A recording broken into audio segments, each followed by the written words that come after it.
Ad Astra Abyssosk.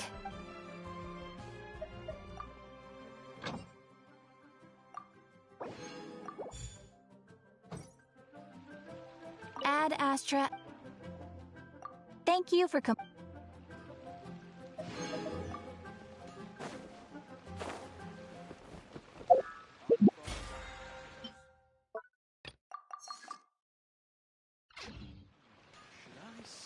this money or invest it. Try something new at the One Bean Restaurant.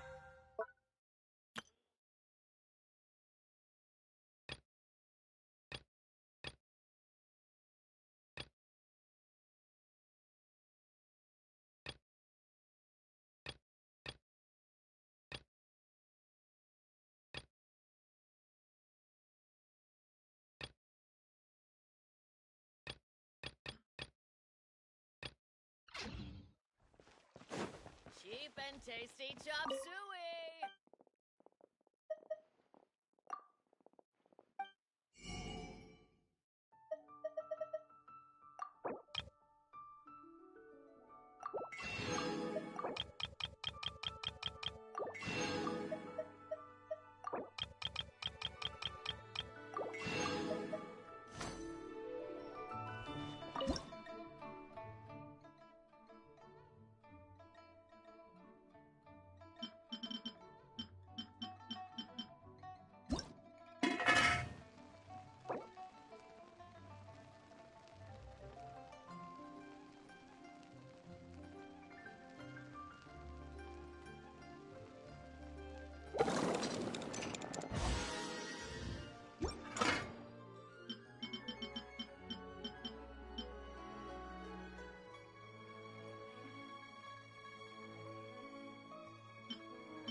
Ultra Smash!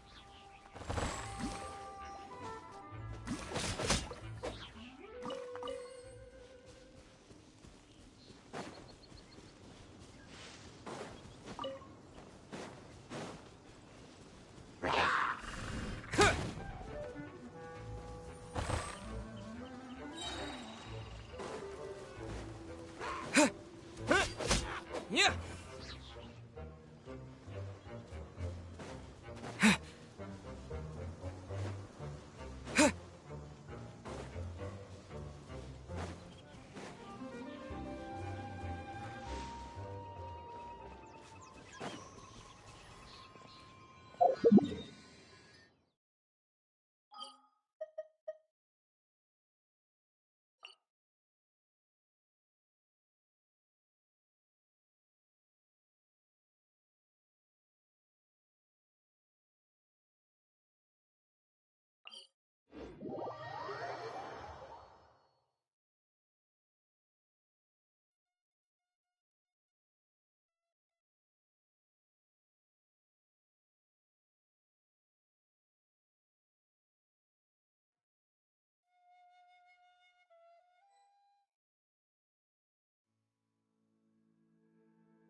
Hey! Is that part new? Paimon's never seen it before.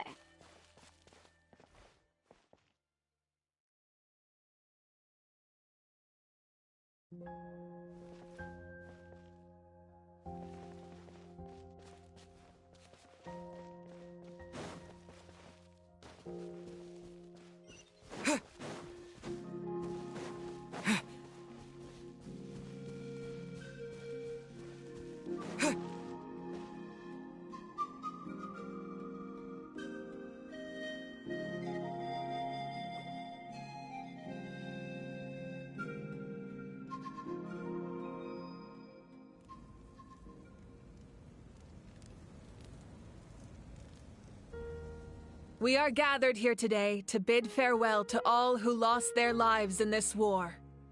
This struggle has caused us profound pain and brought us face to face with loneliness and loss.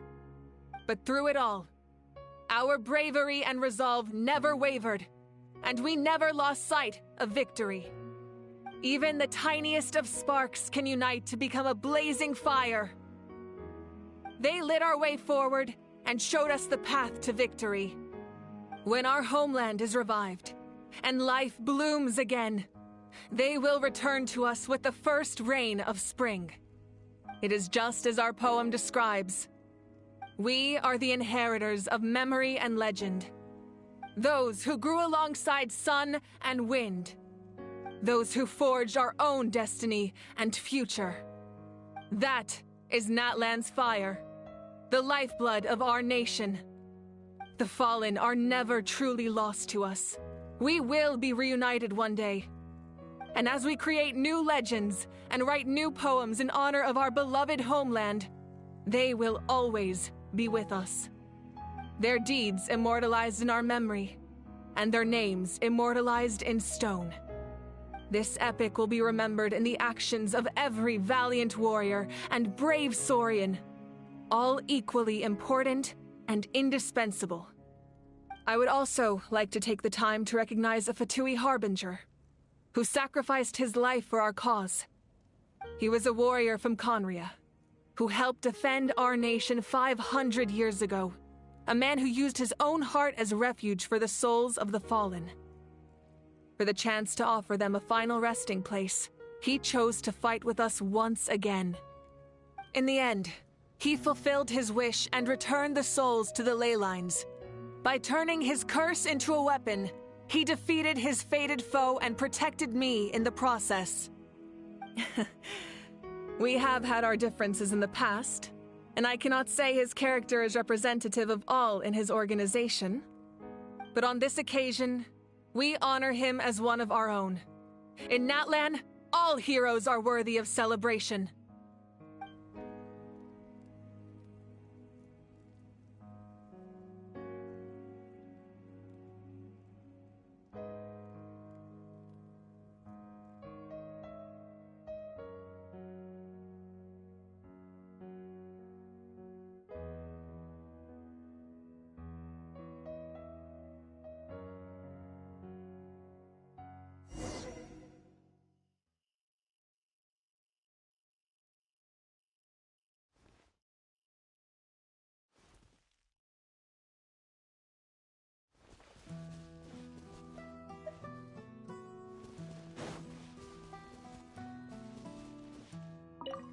Hey, did you hear?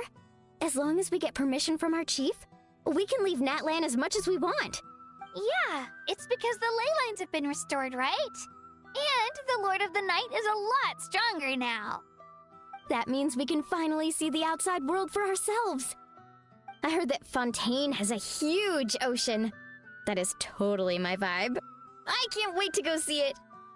I want to go to Liyue. The mountains are supposed to be super tall. Sounds like the makings of a great vacation. Let's start planning. But first, we all promised we would go to the hot springs together. Then we'll be hot springs buddies for life.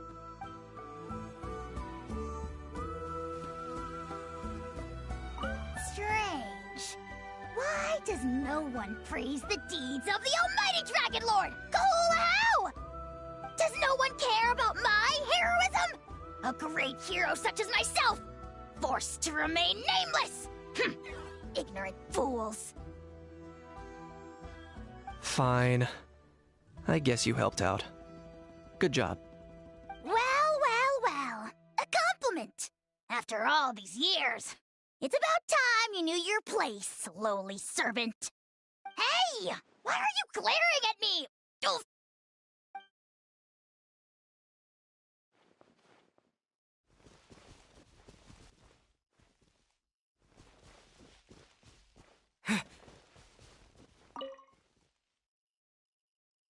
Muscles grow stronger through periods of strain, and people work the same way. Even though the crisis is over, we will still band together for the sake of a new future. Oh, and you should really come to the Collective of Plenty sometime. Especially you, Paimon. Your nutrition plan is already set. Okay, so you can help Paimon get stronger, right? If something like this happens again, Paimon wants to fight by the Traveler's side. Of course! You've got serious potential.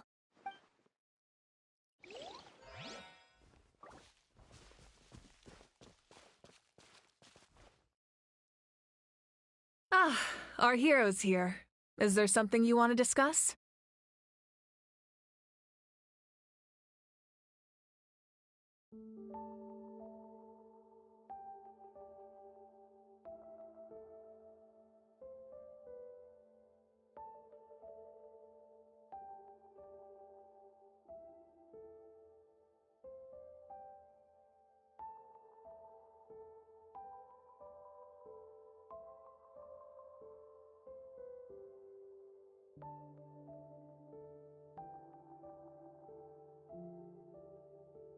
The forces of the Abyss have always sought to corrode Teyvat.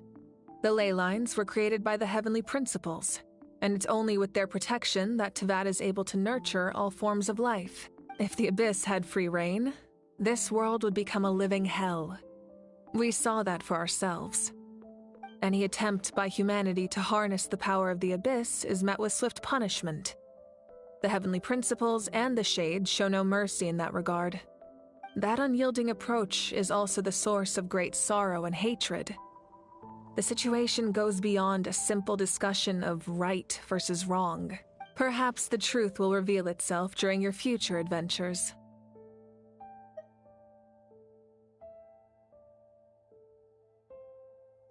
Oh, isn't it obvious? The Ode of Resurrection didn't take effect at all. Your own strength is what allowed you to keep fighting, as well as the moral support from everyone in Natlan. Still, moral support is also unimportant if underappreciated effect of the Ode of Resurrection. The captain's subordinates sent us a letter he left behind. After our duel at the stadium, he asked the Tsaritsa to remove him from the responsibility of obtaining the Gnosis, and his request was granted. The captain respected the outcome of that match and refused to violate his principles. But, since this is the final Gnosis, I doubt that Tsaritsa will let the situation stand. Perhaps a replacement Harbinger will be sent here soon. I'll make sure to be prepared.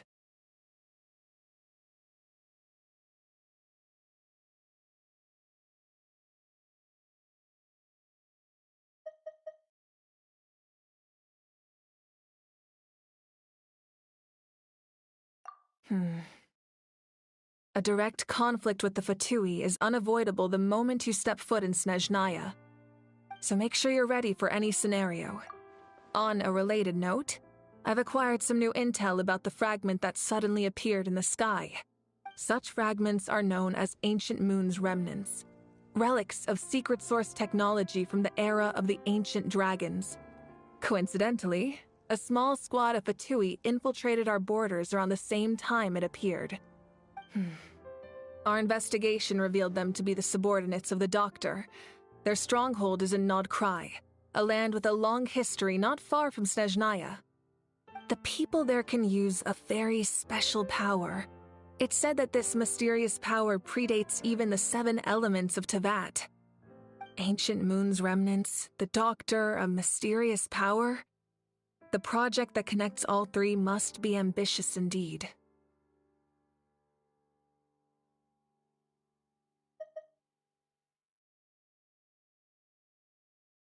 Huh? Tribe? Oh, you're thinking along the lines of how the names of the 6 heroes were inherited. In truth, apart from a few ancient names associated with a certain tribal culture or tradition, most ancient names can be inherited by anyone. Your name likely falls under that category. The Wyab will select someone who shares your character and name them as your successor. Of course, that won't happen for a very long time.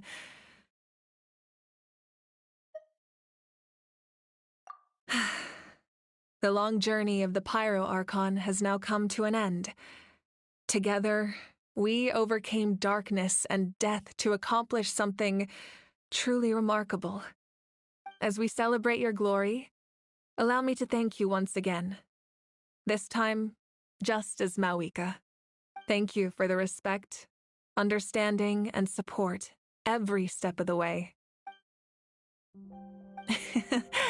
An honor we share. You can keep chatting with your friends nearby. I think I'll stay here for now and watch over them.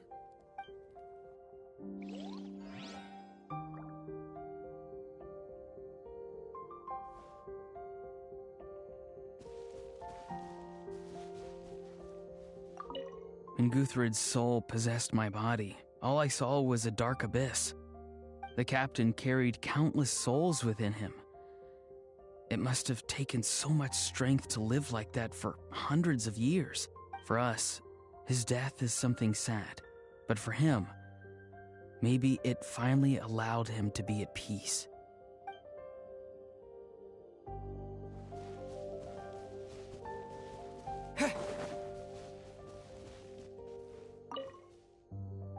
After you got back, you mentioned you saw Koichi in the Night Kingdom. So, she helped you then?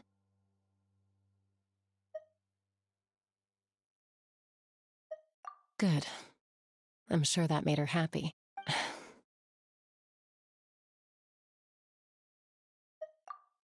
It's all right. I don't think she's going to come see me. She's probably sick of nagging her older sister. Still, thank you for telling me.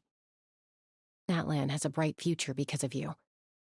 And I have a chance to make up for my regrets.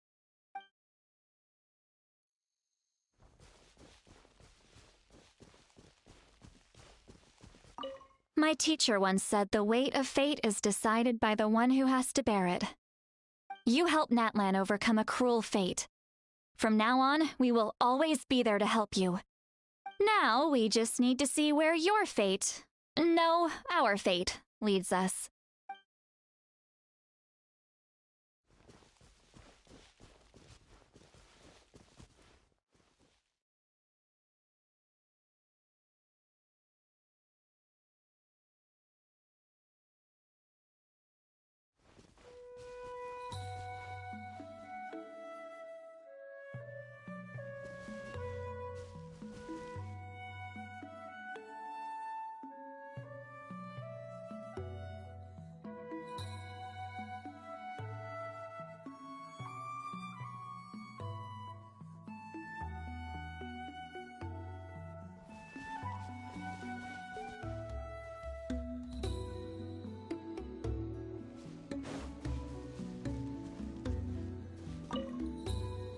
I knew about the captain's immense strength, but I never expected him to have such a strong sense of honor.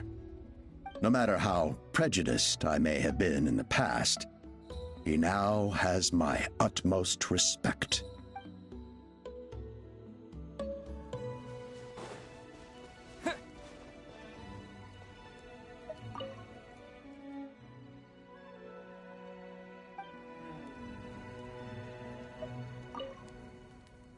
The stories of heroes will continue to be passed down from generation to generation.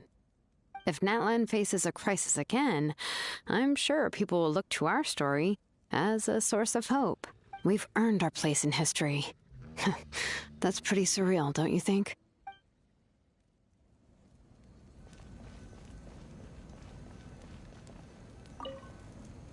When I was little, my father told me about Thrain, the Sentinel Knight, an outlander who once fought alongside the warriors of Natlan.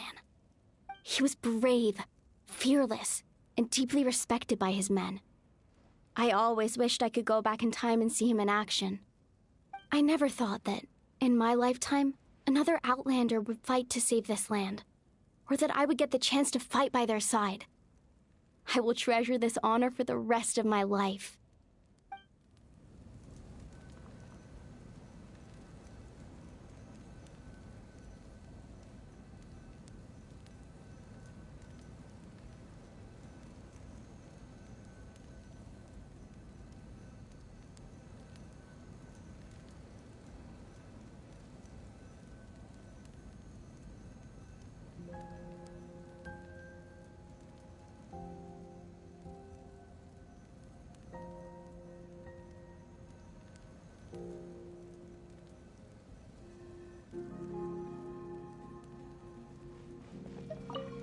Just like the Archon said, we can now proudly tell our children that this war is a thing of the past. It's a new chapter for all of us. We will never forget your contribution, and Natlan will always be with you. May the sacred flame protect you in all the journeys to come.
What are you thinking about, Traveler?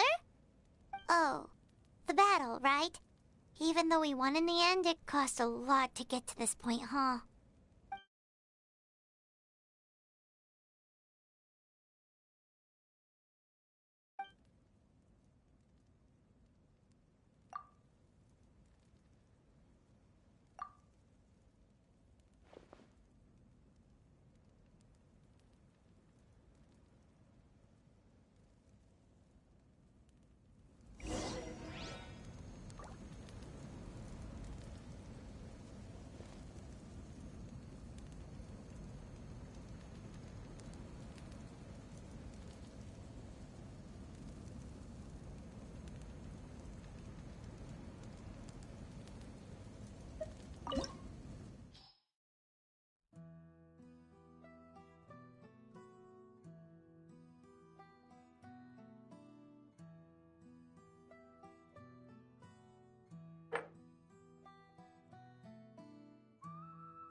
Story! Story! I want to hear a story!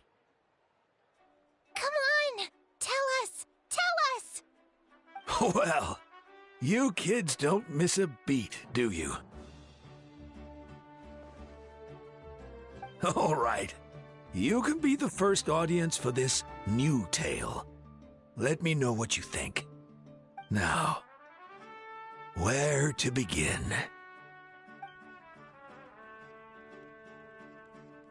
Want to stop and listen to the story? Sounds pretty fun. This is a story of the great heroes of our time. There are 3 great heroes at the center of this tale. The first is an outlander known as the Traveler, a warrior of great strength, completely immune to the power of the abyss.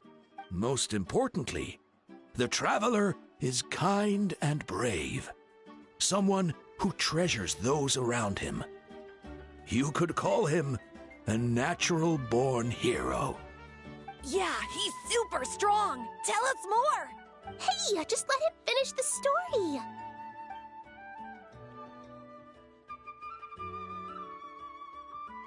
The man telling the story keeps looking this way, Traveler. Paimon thinks he recognizes you.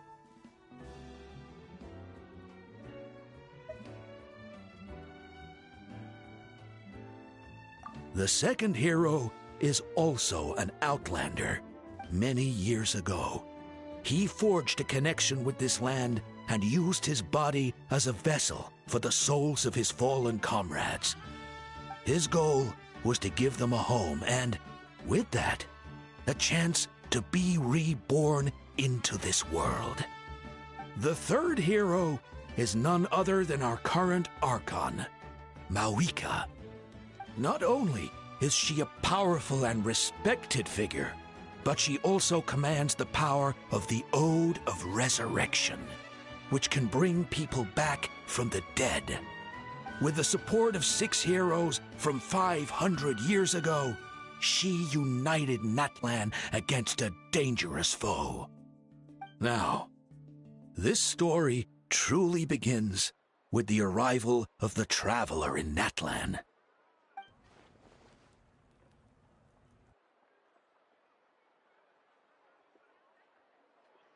Under his guidance, Kachina performed exceptionally well in the pilgrimage and earned her chance at the Night Warden Wars.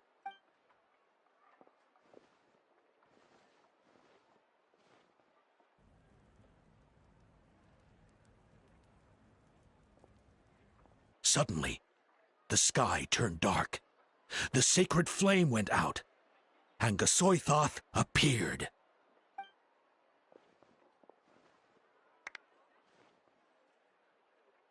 Everyone gathered at the stadium and sang the Ode of Resurrection together to send their support to the furthest corner of the Night Kingdom.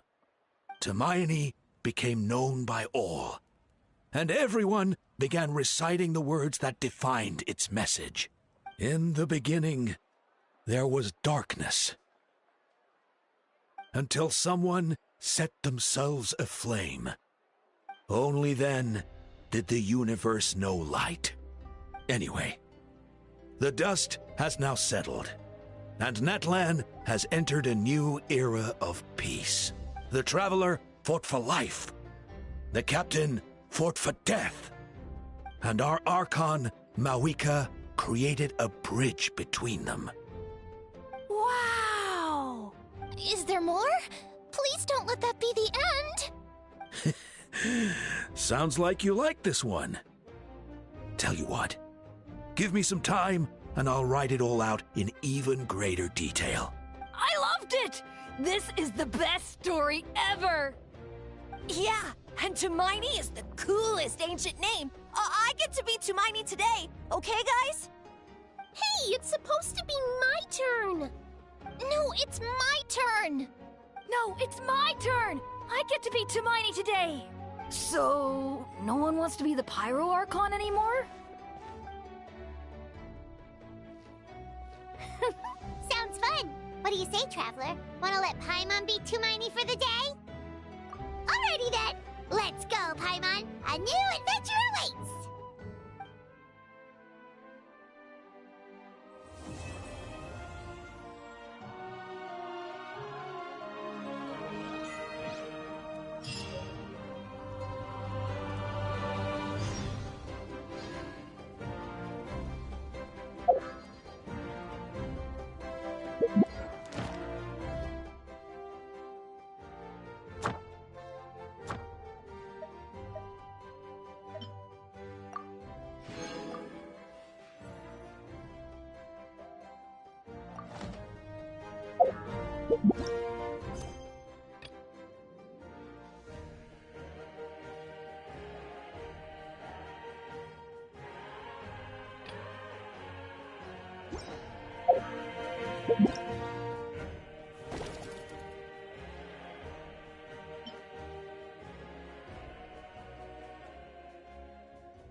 Huh? What are the Fatui doing here? That's a little concerning. Let's go over there and see what they're up to. Also, how did they get this close to a tribal settlement? Huh. All the Fatui left in Natlan are probably the captain's subordinates. That basically makes them followers of one of Natlan's heroes. Still, once a Fatus, always a Fatus. Something seems off seeing them here. Let's go check it out.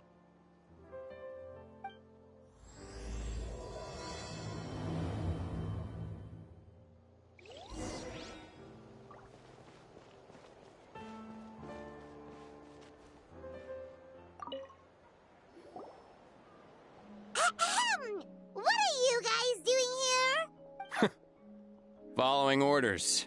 If you have a problem, take it up with our employer. Hey, what's with the attitude?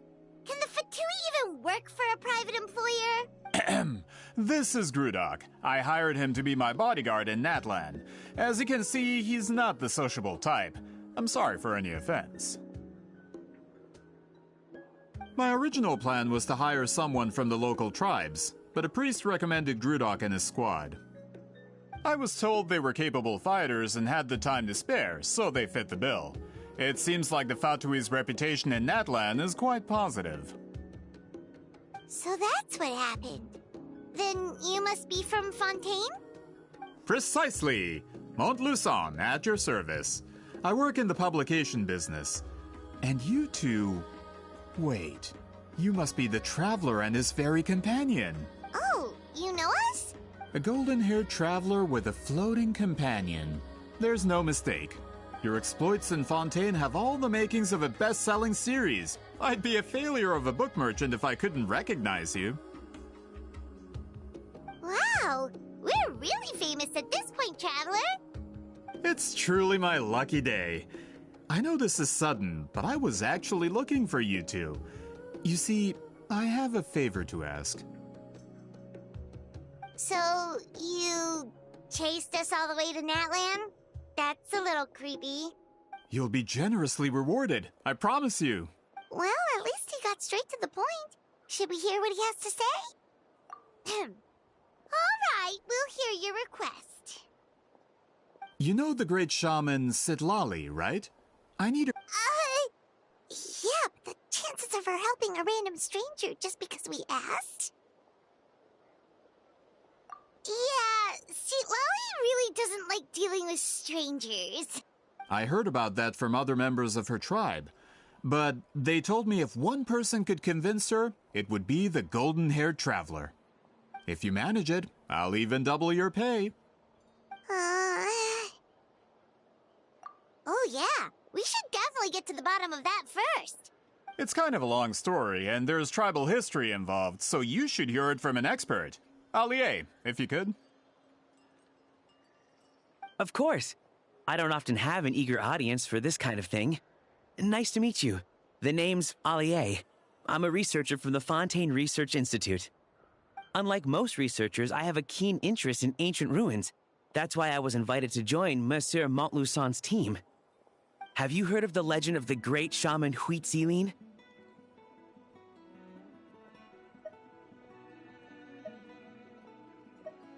Yes, according to local records, she was a color mystic who lived over 200 years ago, and the most adept in her tribe at using that particular technique. Out of all of her exploits, her most celebrated is the Battle of Seven Colors. According to legend, the battle was triggered by an abyss invasion, one of the most brutal in Natlan's history, even from a greater historical perspective. Amazingly, Natlan was able to turn the tide despite being at an extreme disadvantage. The key to victory was none other than a color Huitzilin created on the battlefield. The color was extraordinary, illusory in appearance while also seeming to possess physical form. Legend has it that Huitzilin used the color to construct a magnificent maze on the battlefield and trap all the enemies inside. This allowed her allies to launch a counterattack and ultimately secure victory. Anyway, that's the gist of it. We don't want to take up too much of your time.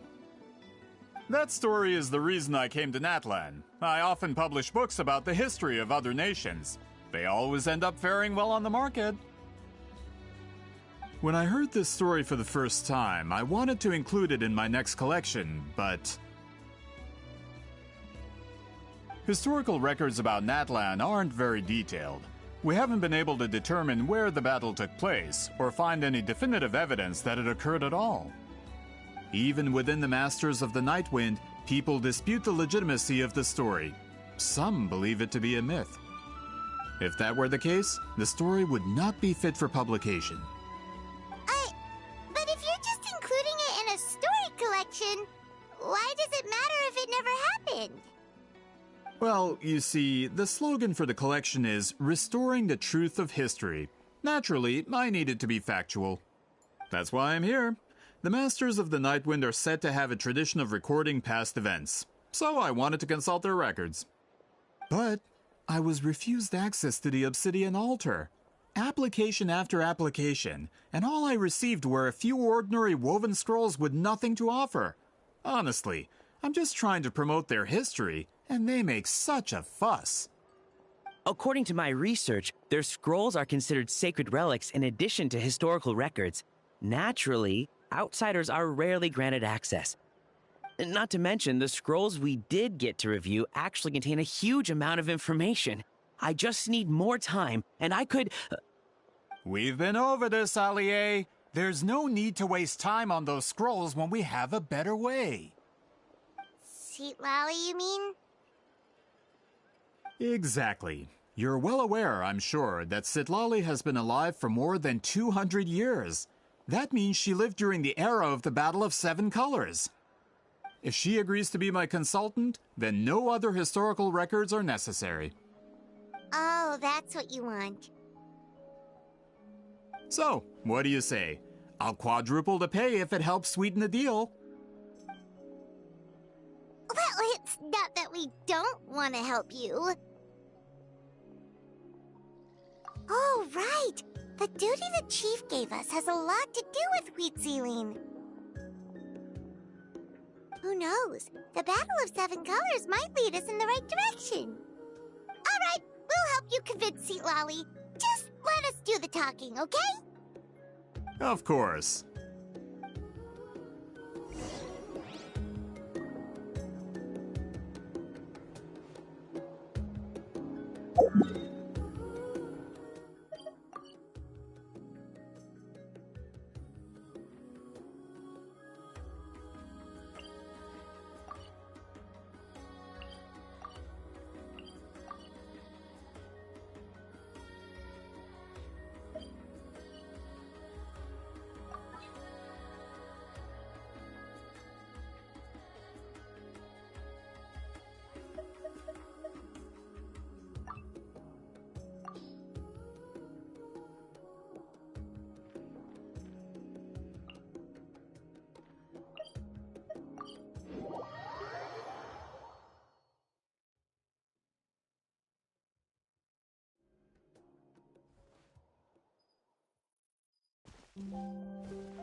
So, this is where the great shaman lives?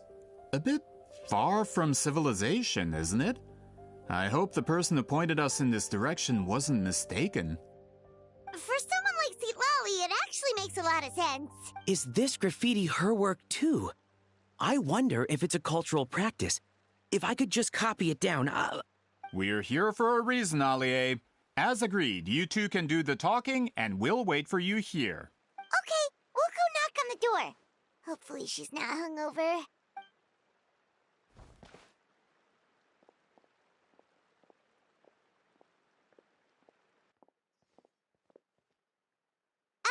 Citlali? Are you there? We need your help with something! Oh, no response. Maybe she's not home. Oh, Granny Itsui? Are you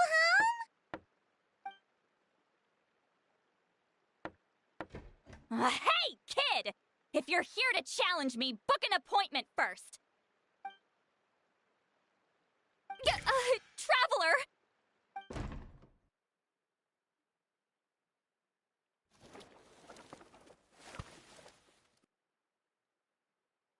Looks like we came at a bad time. Are you still there? Just come in. We can talk inside. Well, at least we didn't get turned away.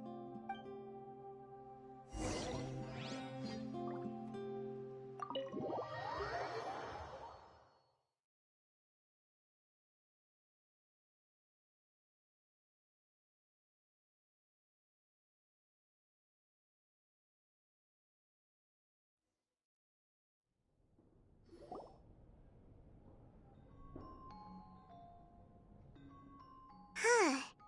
So this is where Citlali lives. I, didn't have time to fully clean up the place. Complain if you want. Menial housework means nothing to a great shaman like myself. Besides, in light novels, people who keep everything neat and tidy are always too boring to be the protagonists. Also, I'm not a hermit. I'm just above superficial rules of societal etiquette.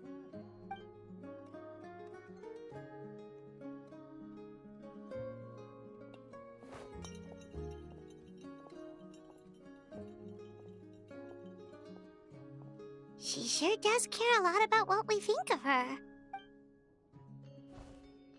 Oh, and that spell I used to transfer my senses to you, you're not still, experiencing the side effects, are you? It's my duty as a great shaman to check that kind of thing. Oh, you mean when we could hear your thoughts? Nope. It's been so long, we don't have to worry about that anymore, right? Then why do I hear the traveler's thoughts in my head? What?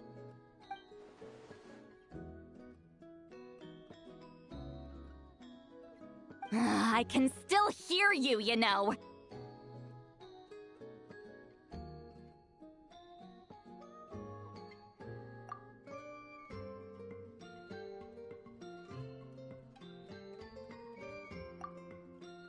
Don't bother. I'll find a way to fix it. First you hear my thoughts, now I'm hearing your thoughts. It was just a simple spell. I use it on you, and now it's on the Fritz. Forget it. Just tell me why you're here. Well, someone asked us to ask you to be their consultant. They have questions about the history of Natlan. So they asked the hero of Natlan to put in a good word? Sounds like they know I don't usually trouble myself with other people's problems. The pay is really good.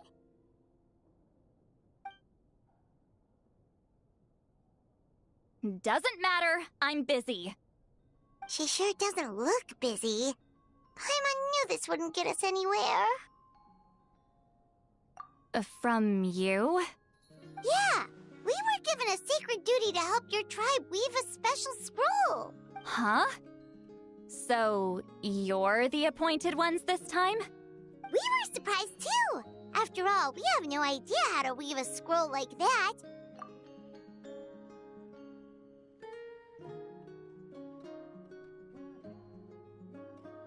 But with Chef Biram's help, we were able to make some progress. We still haven't succeeded, but we learned that the key to weaving the scroll is a special kind of color. The historical event those men want to ask about also involves color. If you help them, you might end up helping us too.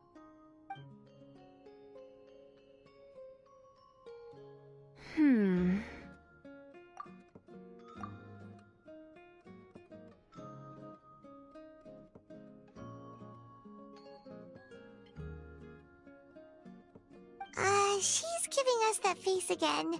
Did Paimon not explain things clearly? I can't decide whether this twist is completely out of the blue or if it was foreshadowed all along. Does that mean you won't help us?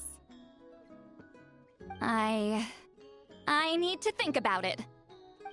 Then there's still hope. Hey, what's the holdup? Just give us an answer already. You agreed to let us do the talking!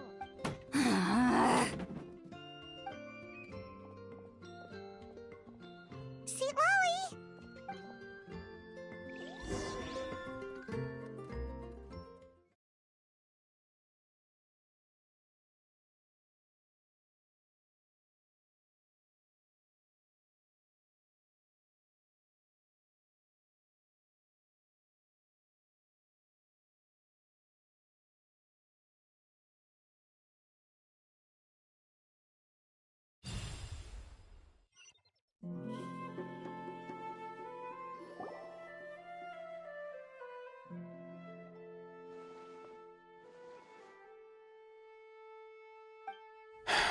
Understood.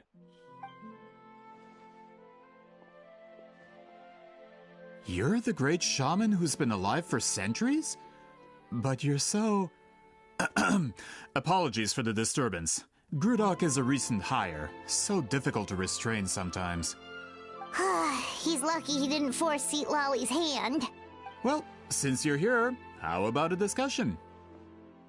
Do you have any idea who I am? Did you think Granny Eatsley would be fooled by your little performance? I have no intention of speaking to you. Your recent hire interrupted me right as I was about to make an important decision. Pull a trick like that again, and I'll make your lives a living horror novel, except 10 times worse. That's all I came out here to say. Whoa. Traveler, we have a discussion to finish. You live up to your name, Granny Itztli. I apologize for the offense. I'm just surprised the Battle of Seven Colors didn't pique your interest. You're investigating the Battle of Seven Colors? Ah, the Traveler didn't get to that part? Yes, I thought the Traveler could help me convince you.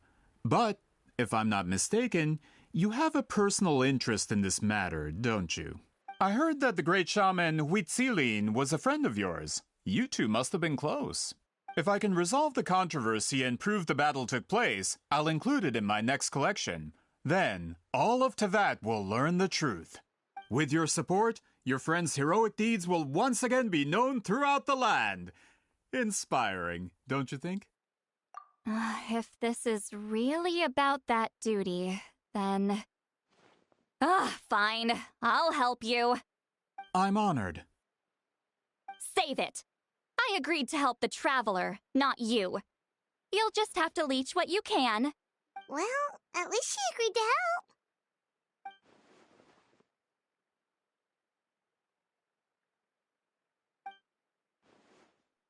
Who are you calling heartless? Not a problem. I always planned to work with the Traveler. So, did you directly experience any events of the battle? Do you have any idea where it took place? Can you think of any relics we could use to prove it? Talk at me, why don't you? Fine. No, no, and no. I did live during the same era as her, but that doesn't mean we experienced the same events. I've lived a long time, but I'm not a walking encyclopedia. You decide the angle of your investigation, and I'll provide answers if I'm familiar with the subject. All right. Even if you didn't witness the battle yourself, you still lived through that era. Your insights are very valuable. Allie, you had an idea about where to start, yes? Oh, well, my plan was to consult the members of the tribe in charge of recording history. Then, let's start there. Traveler, what do you say to officially working together? After all, it appears I can only get Miss Citlali's help through you.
You don't seem super invested in this whole thing, Citlali. The Battle of Seven Colors is something I've only ever heard about. I know as much as anyone else in my tribe.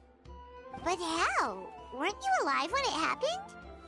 I wasn't there when it took place, and she never told me about it. That's how. But Molo-Sol said the two of you were close friends. The battle was legendary. Why wouldn't Huitzilin tell you about it? Close friends? More like arch rivals. Something Montluçon would know if he actually did his research. Did you see the graffiti outside my house? That's not my doing. All students from Huitzilin's School of Shamanism must pass an extremely difficult trial before graduation, defeating me in battle. Those graffiti drawings are how they challenge me.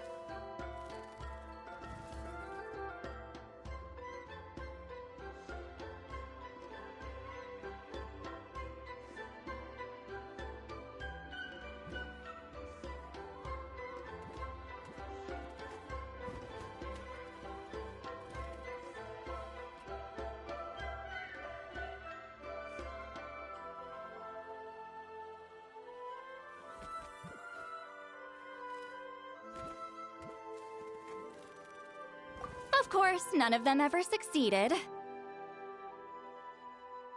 So, after Wheat Ceiling's death, her students had no choice but to modify the requirement. Instead of defeating me, all they have to do now is last long enough.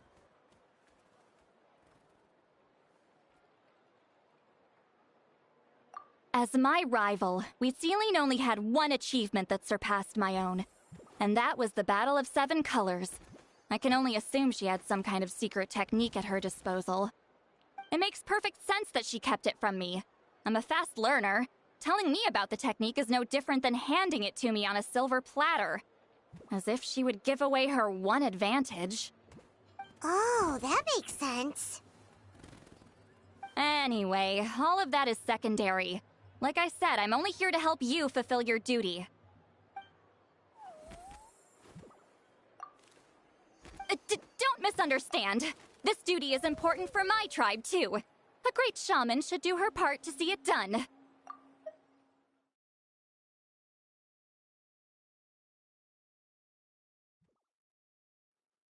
Don't misunderstand. This duty is important for my tribe. Anyway, all of that is secondary. Like I said, I'm only here to help you fulfill your duty.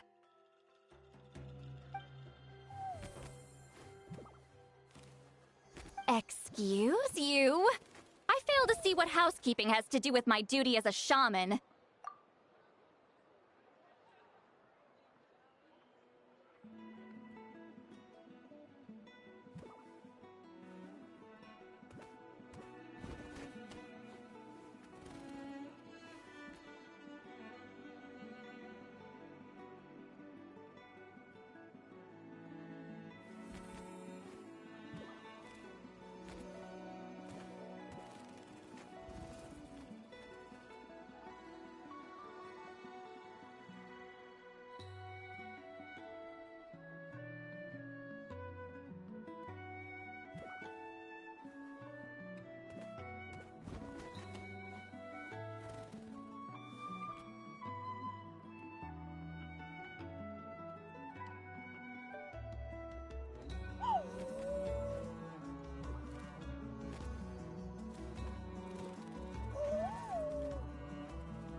Why is it that you're the one whose thoughts are exposed, but I'm still the one suffering?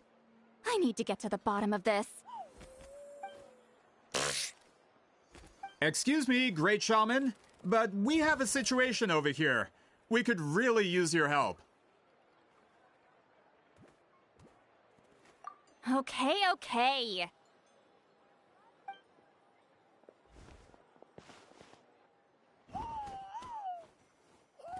Of course the Battle of Seven Colors happened. The Woven Scroll proves it.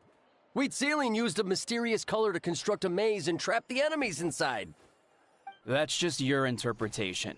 There's more than one way to understand that scroll. Besides, constructing a maze out of color is ridiculous. Wheat Ceiling was one of the most powerful shamans of her time. She definitely could have pulled it off. That's the biggest problem. She had students. Why not pass it down? A technique that powerful? And no shaman since has ever used it? Her students are keeping it a secret, of course. If you knew a technique like that, you'd be a fool to show it to just anyone.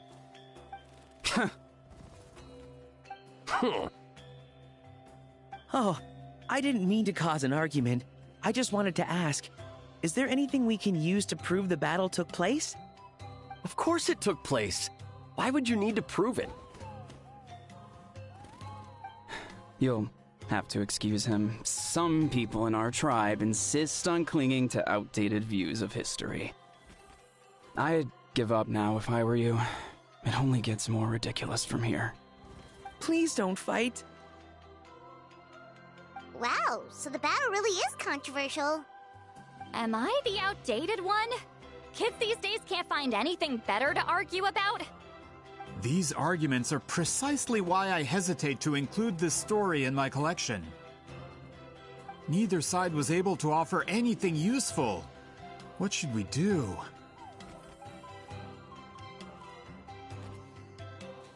Wheat Ceiling was a passionate teacher. We were opposites in that sense. The technique she used in the battle must have been her masterpiece. There's every reason to pass it on. Still, if the technique is powerful enough to single-handedly stop an invasion, it also makes sense that her disciples would keep it a secret. We should check with the students from her school. If we can confirm the technique exists, we can deduce certain things about the battle. But as far as I know, most of the shamans from her school occupy high positions in the tribe. Not the type of people outsiders like us can speak to on a whim. Right. The obsidian altar is off limits to you. But, if I go... Is there a problem? Most of Wheat Ceiling's students are respected priests in the tribe. But that means they had to go through me. Or try, at least. I, of course, humiliated them from a young age. Those who hold the position now are the ones who lasted long enough before I wiped the floor with them. If I show up without warning, they'll run for dear life. That's not gonna get us any answers. Yeah, Paimon can see it now.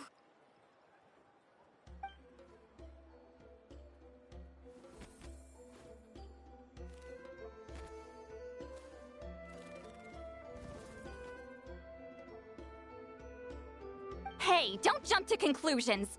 That was just a metaphor.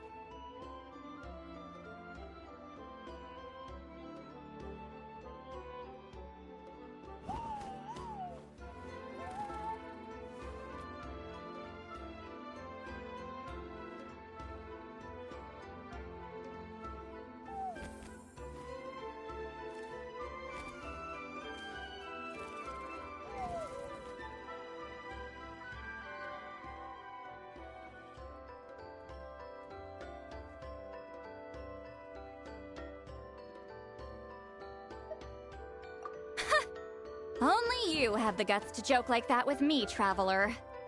Fine, I said I'd help, so I'll help. But don't blame me if it goes wrong.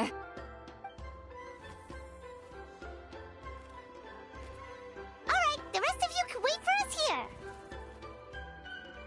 We appreciate the help.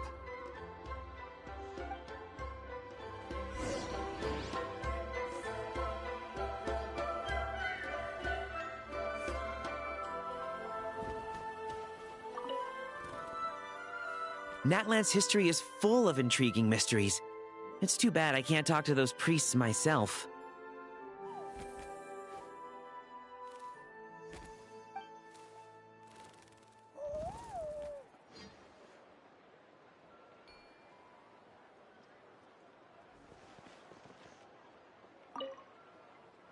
Miss Citlali seems rather reluctant to help. Maybe you could talk to her a bit more. I'll reward you for the trouble.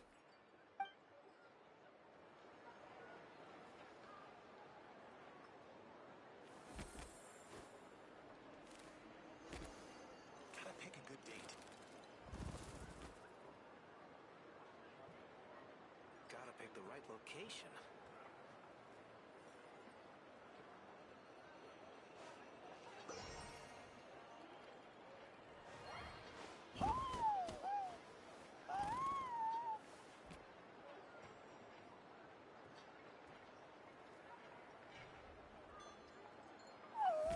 Gotta pick a good date. Gotta pick the right location.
Gotta pick a good date. Gotta pick the right location.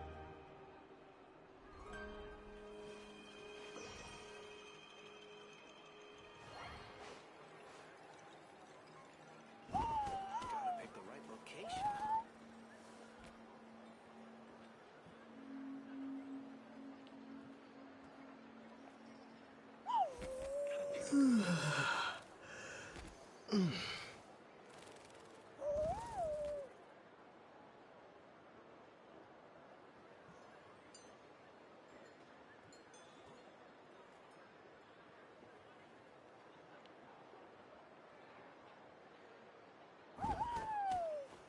Gotta pick the right location.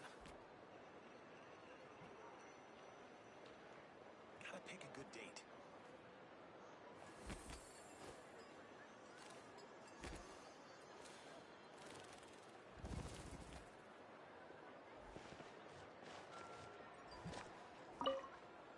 Got a problem? Like I said, take it up with my employer.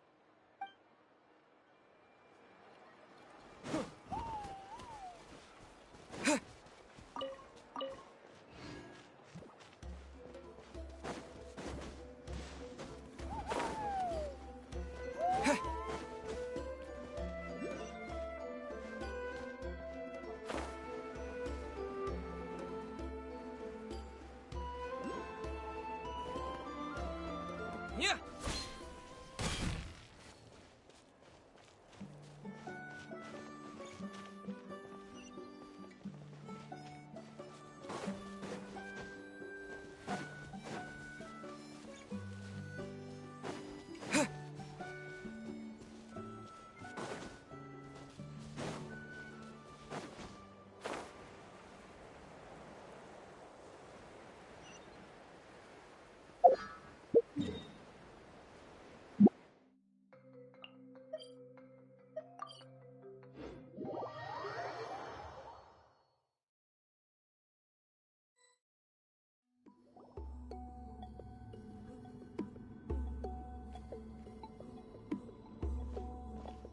Oh, are you in the middle of a ceremony? Granny Eatsley?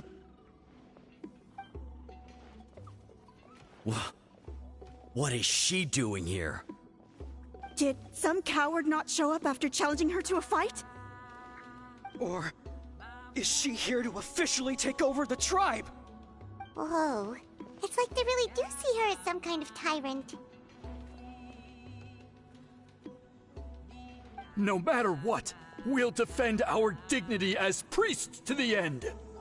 Ugh, you talk a big game for someone who lost to me the most out of the entire priesthood. What? All I want is to ask some questions. So, you're here to interrogate us? Someone didn't sit pretty for their beating? Is that it? You want their name, don't you? We should just run!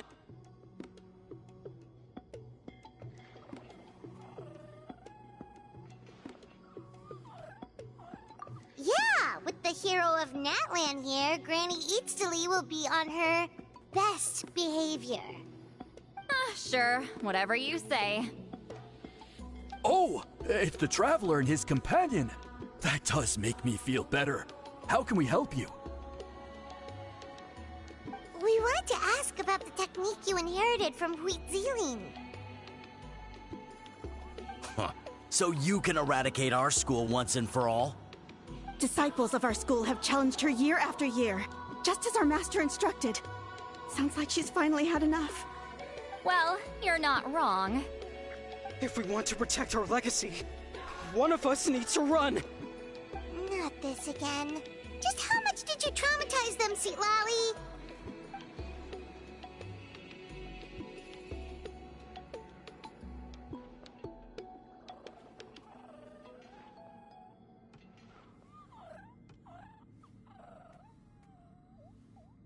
Hey! You can't just say whatever you want just because it's in your head.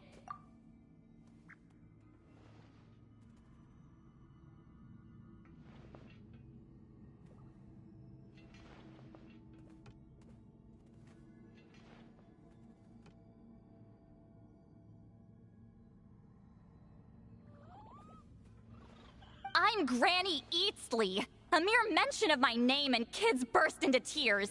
Love and respect? Huh, no one has the guts for that.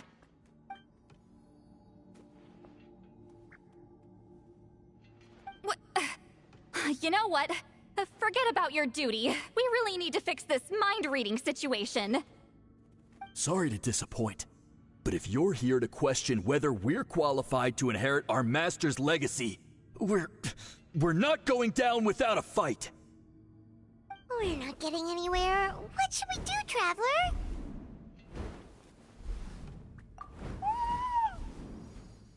Huh? Oh, it's you. Elder Tlou! Oh, we must have disturbed your meditation. Our deepest apologies. Please forgive us.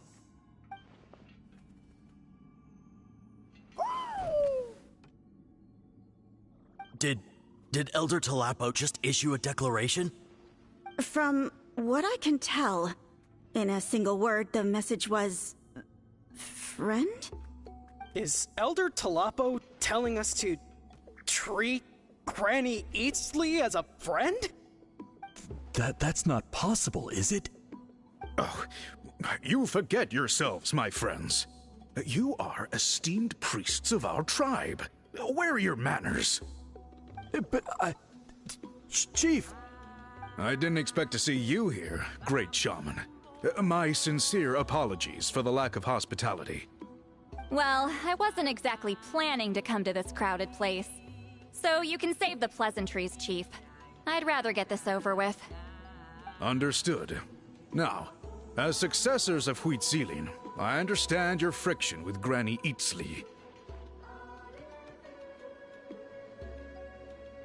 However, Elder Tlau's declarations have always showed us the correct path. You would do well to respect his counsel. So, mind your manners and allow Granny Eatsley to ask her questions. Good thing Elder Tlou and Chief Biram are on our side.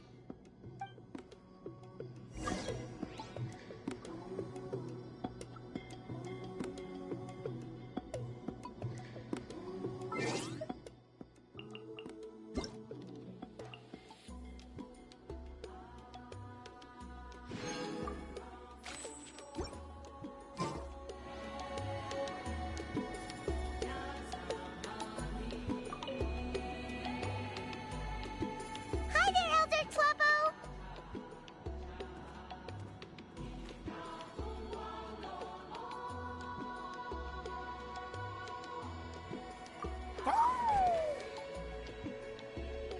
Hey, he seems... He's the one who put you in charge of the scroll, right? Yeah, Elder Tlou appointed us to the task. Elder tlou, huh? He's still Claw to me.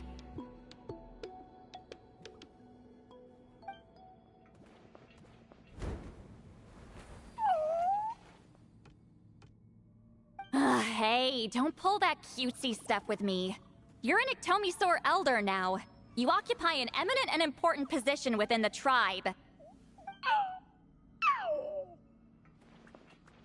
So, you already know each other? Claw was only this big when we first met. He was Witzeline's Saurian companion back then. She kept dragging him to my place, so over time, we got to know each other.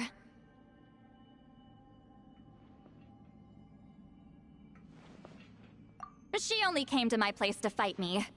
But at the same time, she always claimed to be my friend. She was the only one who dared to try, at least. Well, you've lived a long time. You've probably made a bunch of friends over the years, right? The more time you have, the more friends you lose. Oh,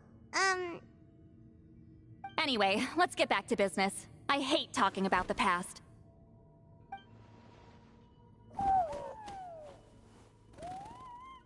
Oh, 200 years and you still haven't given up, Claw?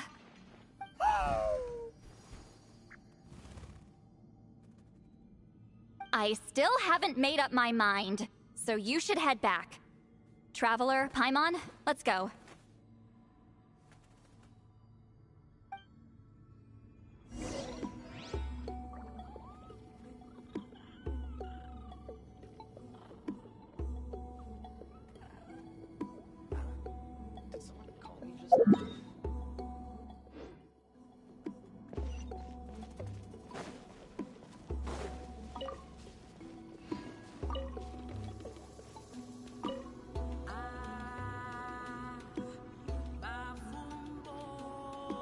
Hey there, Chief Biram!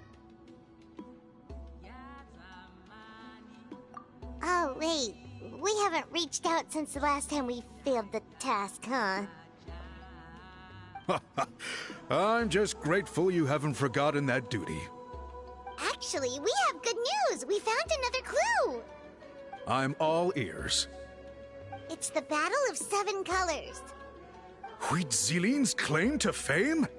That sounds promising. But the battle took place hundreds of years ago. An investigation is bound to be difficult. True, but Granny Eatstily promised to help. Is that so? Huh. I've tried seeking her help in the past, but I never managed to coax her out. You should cherish this opportunity. Hey, don't complain! None of the previous chiefs succeeded either. Forgive me. That wasn't my intention. It was a comment on my own failings. Paimon said you've been trying to figure out how to weave the special scroll. It is my duty, great shaman. Why bother? The scrolls always end up completed on time. So what's the point of figuring it out for yourself? If I may, this task concerns the history of Natlan as a whole. And in many ways, history is the memory of a people. Memory is sacred to our tribe. I'm sure a great shaman understands that better than a humble junior like myself. Something this important cannot be left to baseless rumors. I know you don't concern yourself with the daily affairs of the tribe, Granny Eatsley. Even so, as a priestess, I trust you wouldn't leave something like that to chance. I get your point. Of course, the one time I wish you could read my mind, it doesn't work.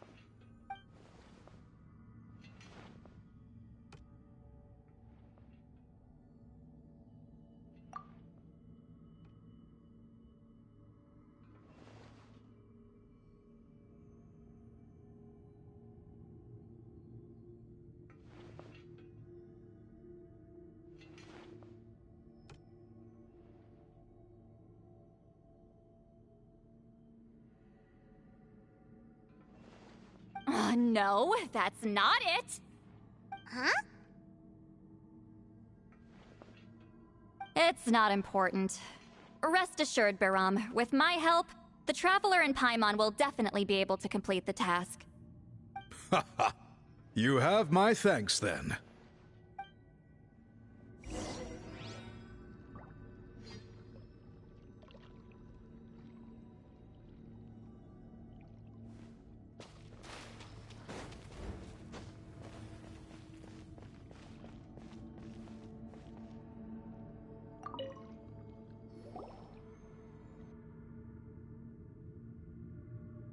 Huh.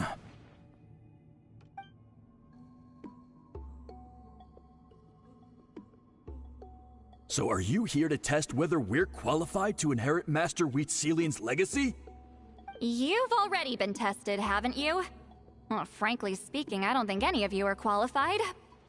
But that's not why I'm here. All you need to do is be good and answer my questions. Fine. Ask away. You've heard of the Battle of Seven Colors, right? Of course. It's our master's claim to fame. An immortal legend inscribed in the very history of our tribe. Then I'm sure you know there are those who question whether it actually occurred. I did hear people arguing about that the other day. It's disgraceful. How can they question something like that? It doesn't surprise me. Natlan has had more tourism lately. A lot of people have started getting strange ideas after interacting with Outlanders. After all, everyone who took part in the battle has returned to the ley lines. Without witnesses, it's hard to refute detractors. Well, it just so happens the questions I want to ask are directly related to the legitimacy of this battle. Listen, we know you were rivals, but do you really have to question her legacy? You think she's like you? Someone who can't survive a little scrutiny? No, of course not. Then let me finish.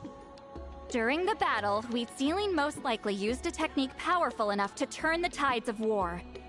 I'm sure she was very proud of it. Proud enough to pass it on to her disciples. So, which one of you inherited that technique?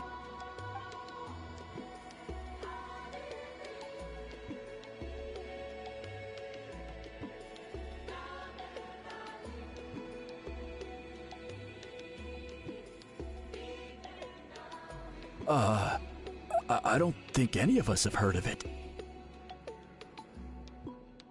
Listen, I'm not trying to take it for myself, so be honest. With or without it, I can wipe the floor with any of you. Yeah, no objections there.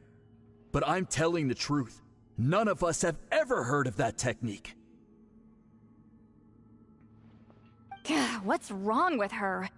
Why would she let it go extinct? Master's body of work is massive. No one student could hope to learn all her techniques. Mastering just a few already takes a lot of effort. Master had no choice but to recruit many students, split up what she knew into different portions, and pass it down through various individuals. So even though we see ourselves as representatives of Wheatselian's school of shamanism, what we know isn't the sum of her legacy. Actually, I know of a shaman family that inherited some of Master's techniques. The family fell on hard times and lost the right to the priesthood. Still could be worth a shot. But if they inherited Wheatselian's secret technique, shouldn't the family be thriving? Well, it's the only thing I can think of. All right. Give me their address. I'll mark it out on your map. To be honest, I'm not optimistic about the future of this investigation. That's because the request came from you. You don't know the power of your own words, do you?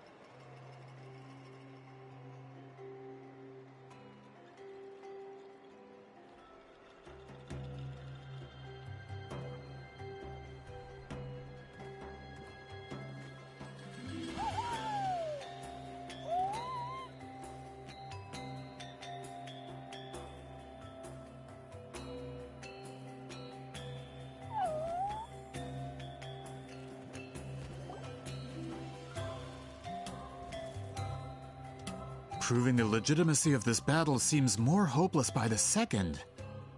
Nothing we can do about that. Well, even if our investigation ultimately proves the legend to be false, that's still a worthwhile result. Although I'm here for business purposes, I have a personal interest in this as well. I'm drawn to matters of historical truth. That's exactly why I chose to follow you, Monsieur Montluçon. Listen, I'm just updating you on the situation, not asking for your opinion. I don't really care whether you continue your investigation. And Traveler, you came to me for help with your scroll weaving duty, right? You thought looking into the Battle of Seven Colors could give you answers. That's understandable. But based on our progress, I'd say this is a dead end. Instead of wasting time, you might consider taking a different approach. I'll try to think of another way to help you.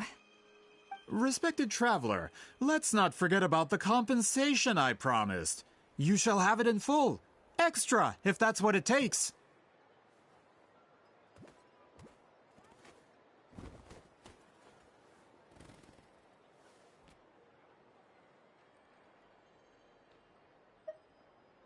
What makes you say that?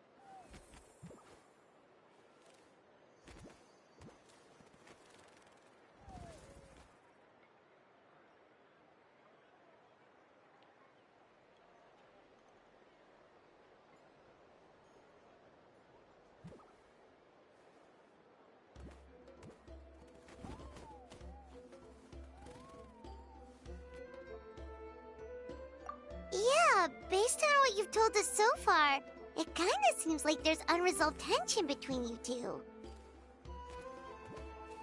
You think so? She claimed to be your friend, but picked fights with you non-stop, and never told you about her biggest accomplishment.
truth behind the battle, maybe we can finally help you get closure. Closure?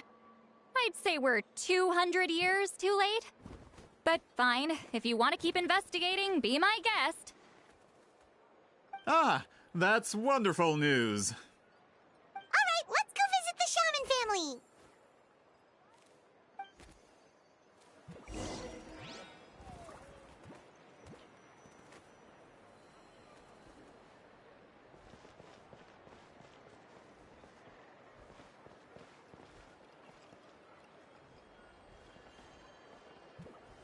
Gotta pick a good date.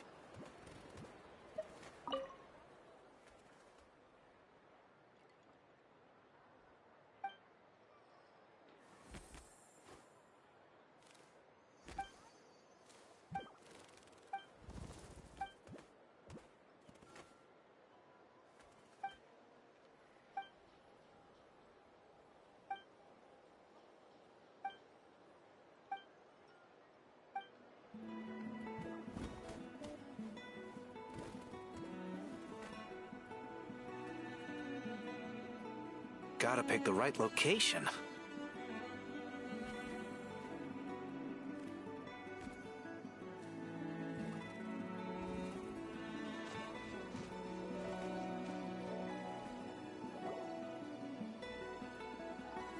Hello, are you Aishaman? Yep, that's me. Huh? Granny Eastly? Get up! In a crowded market like this, the only person who should be trying to hide is me. My apologies. Ever since my grandfather's generation, the shamans of my family have given up on passing your trial, Granny Eastly. Have we offended you in some other capacity? Man, this is generational trauma at this point. Whenever I misbehaved as a kid, Grandpa would tell me about the thrashing he received from Granny Eastly. I still get nightmares about it sometimes.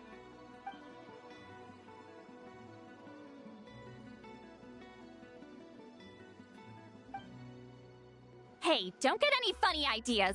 This was your idea, remember? Keep asking your questions. I'm going to find somewhere quiet to wait.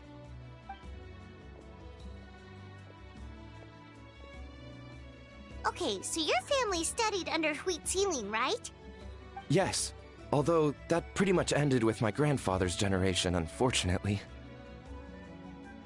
The techniques my family learned from Wheat Ceiling didn't have much practical use in terms of tribal affairs, so during my grandfather's time, we quit the priesthood. Turns out, shaman techniques aren't that useful outside the priesthood either, so over time we abandoned them altogether. Of course, it's possible that we were just too foolish to understand the true power of those teachings. After all, Wheat Ceiling was a genius. None of her students have been able to fully reproduce her talent. Do you know which techniques were passed on to your family? I'm not sure. As a kid, I remember hearing my grandfather talk about them, but it's not like I can use them myself. Just think about it for a sec. Do you remember anything about a technique that can decide the outcome of a battle? Decide the outcome of a battle? No, I don't remember anything like that. Besides, my family wasn't really known for our talent. If a technique like that exists, I doubt Wheat Ceiling would pass it on to us.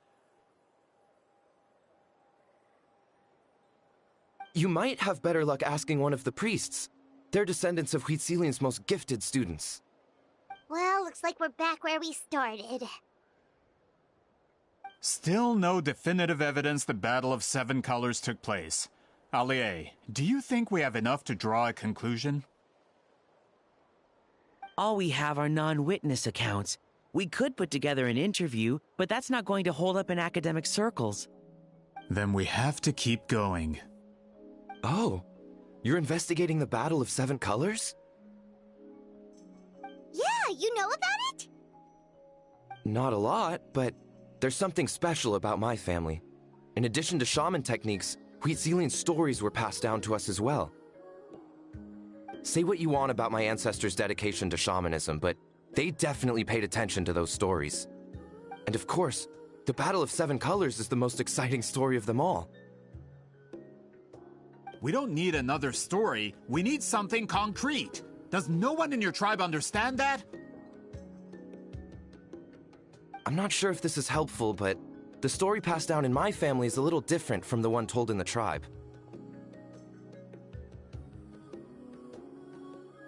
Really? Well, it's Huitzilian's personal account of the events, so it's a lot more detailed. For example, in the version I heard, the battle took place in a location known as Chico Mostuk Cave. That means you can tell us where to find it. Have you ever been to this place? Unfortunately not. I studied maps of Natlan before we left, Monsieur Montluçon. I don't remember ever seeing such a name. Could your ancestors be mistaken, Mr. Ashemin? It's unlikely. My family may have let the shamanism side of things fall by the wayside, but we're serious about these stories. In the words of my grandfather, some things deserve to be passed down more than secret arts. If Huitzilian's version of events differs so much from the general understanding, that makes it even more likely the battle is completely made up. Yeah, that's disappointing. Oh, hold on. You mentioned the Chico Mostuk cave? Oh, yes? Can I clear something up for you? It's been more than 200 years. Huh. I never thought I'd hear that name again. What does she mean?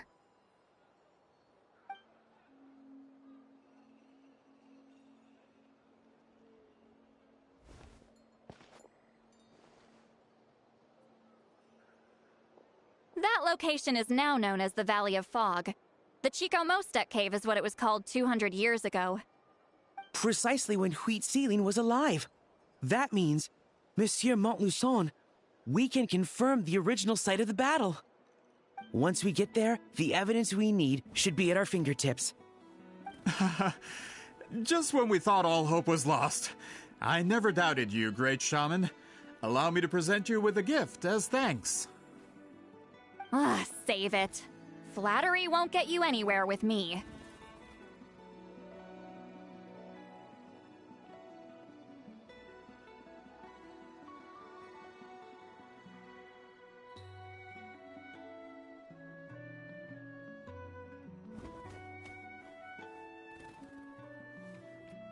Wait, Mr. Montluçon works in publishing.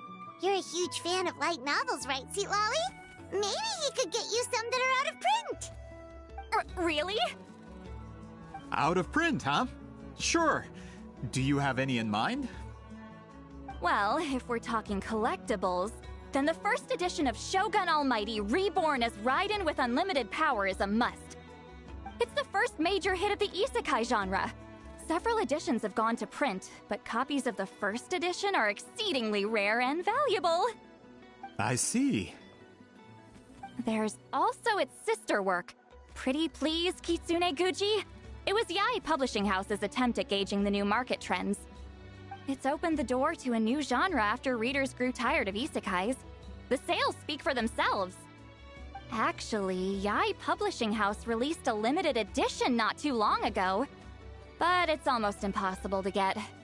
Anyway, I'll take those two. Sorry, I'm not sure I caught all that. What were the titles again? Reborn as Kitsune Guji? These two titles are among the most successful and well-known works in the entire industry. You're telling me, as someone who works in publishing, you've never heard of them? I'm a merchant from Fontaine, after all. Regarding this particular genre from Inazuma, I'm afraid I lack your level of expertise. Amateur.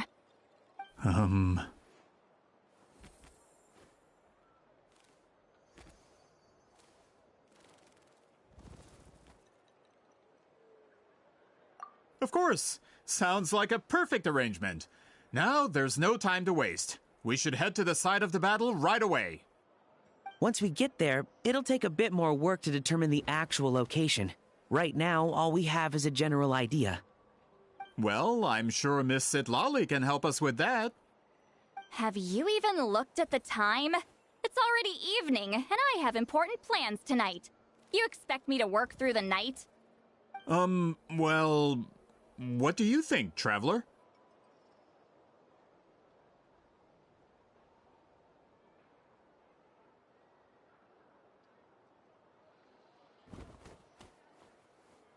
Okay, we'll find a place to rest for the night.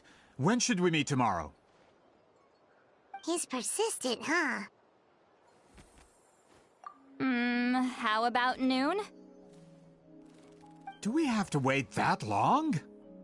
Great shamans have important matters to attend to in the morning.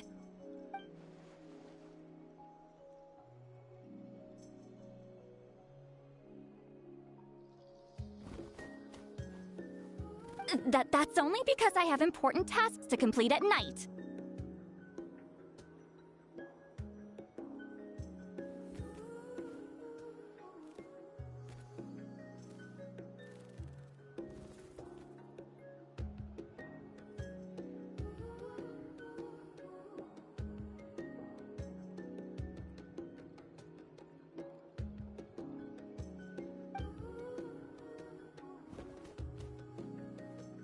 All right, as Miss Sitlali instructed.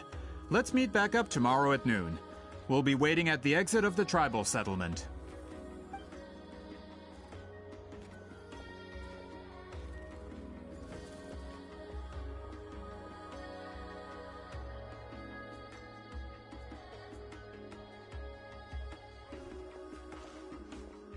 Sorry, I just wanted to ask, is Granny Eatsley satisfied with my answer? Yeah, of course. You really helped us out. Oh, good. I'm glad I didn't offend her somehow. You're really that scared of her?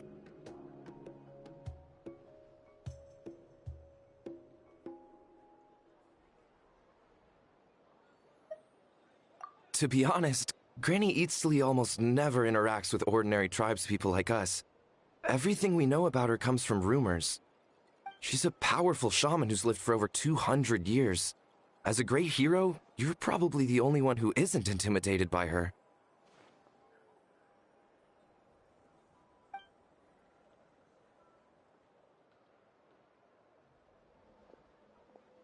Well, thanks for today, Sweet Lolly.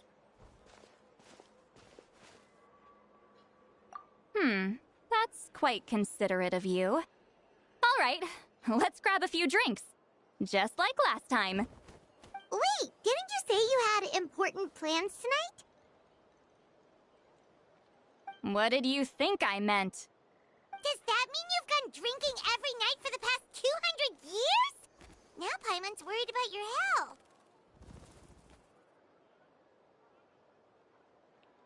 No, I've had enough socializing for one day. I know somewhere quiet. We can just buy some drinks and head over.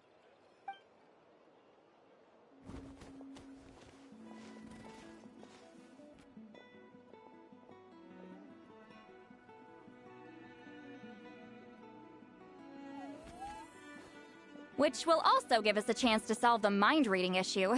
Considering the necessary spell work, I'd rather do it in private. Gotta pick a good date.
Is this the place?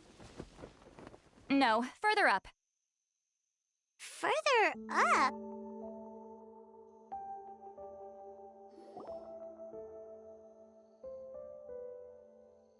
Whoa, this is like a secret base! Sometimes I want the fresh air, but not the company. So I come here. Let's see if my stash is still here.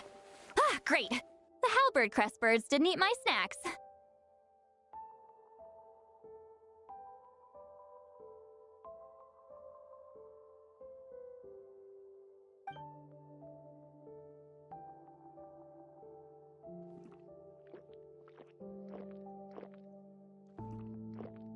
Now for the mind-reading issue. Give me your hand. It might take a little longer, actually. I just need to share my senses, make a clean break.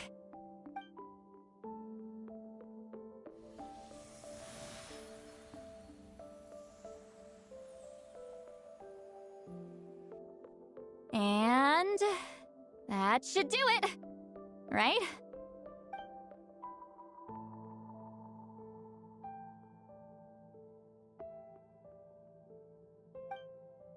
You're not wrong. Hold on. Why do I still hear you in my head? Oh, did I not separate our senses completely? Maybe using my palm isn't enough?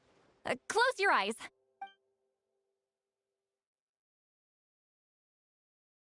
Oh, please work, please work. A great shaman should be able to handle this. Okay, what about now?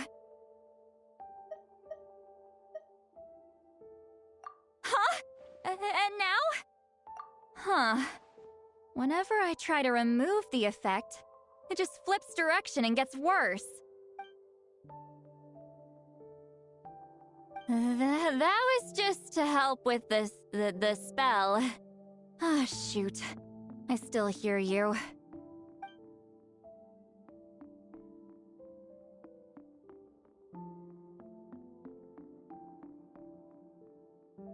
For a human soul, to lose the boundaries of the mind is to drown in the sea of consciousness without a concept of self. Wait, that sounds bad! I read that in a light novel. When it comes to the real world, I think it's pretty accurate. Is tlou drunk? She's not making much sense. Anyway, we'll just have to leave it for now. Hearing the Traveler's thoughts isn't that bad, right? You should just tease him. That's what Paimon would do.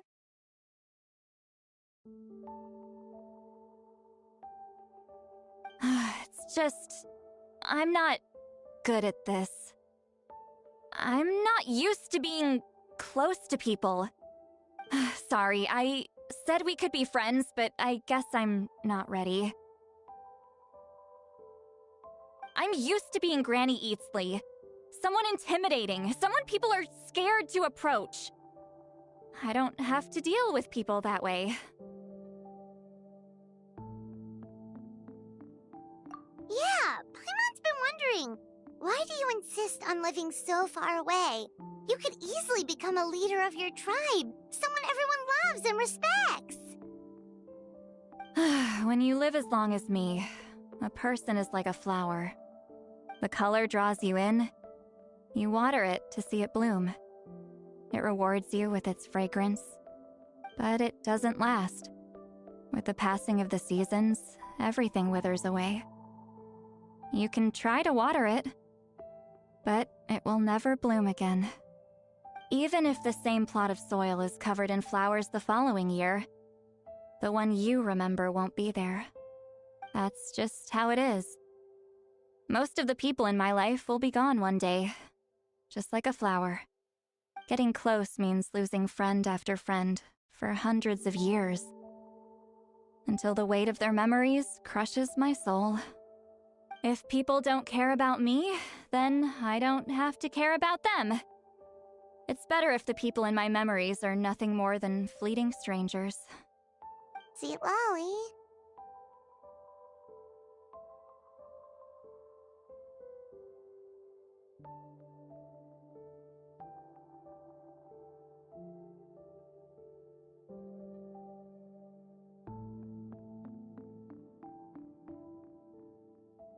You won't live as long as me, so you don't have to worry about that.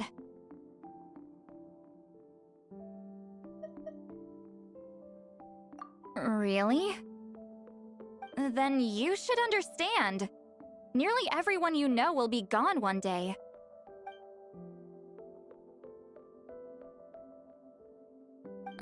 Traveler?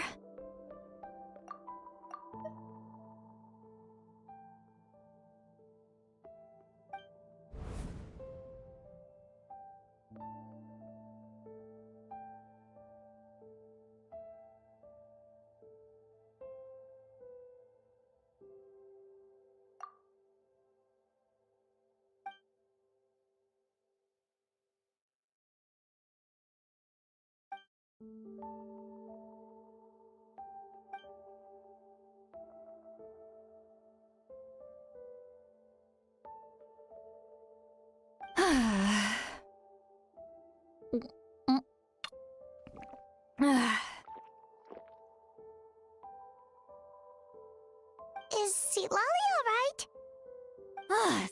Stupid mind-reading side effect won't go away. It's not like I want to hear you complain about me all the time. Okay, she's definitely drunk. Seat Lolly, maybe take it easy? At this rate, you might sleep past noon tomorrow. I'm not drunk. I remember everything the traveler said. Just gotta think of a response. I'll think of something. Uh-oh, not this again. Is she asleep? I'm fine. Can get home by myself. Is she talking in her sleep or talking to us? She seems kind of out of it. Bye. Gonna walk back alone. Need some time to think. All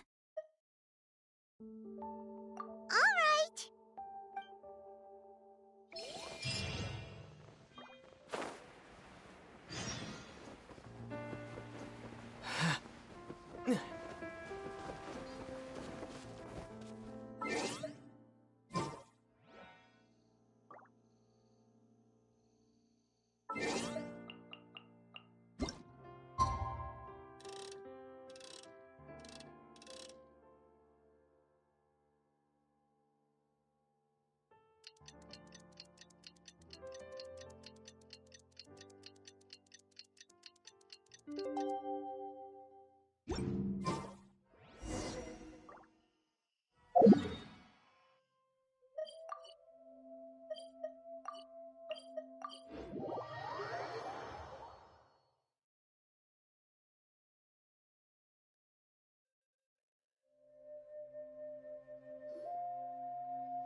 This should be the place we decided to meet yesterday.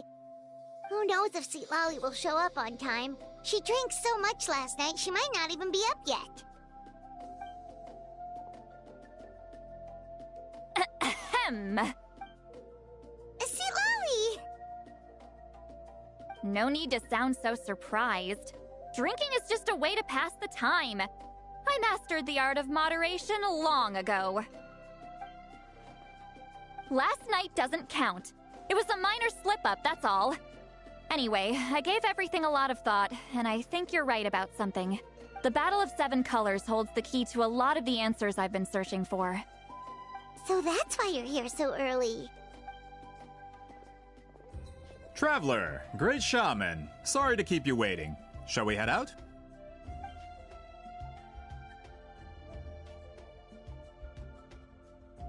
Just follow me.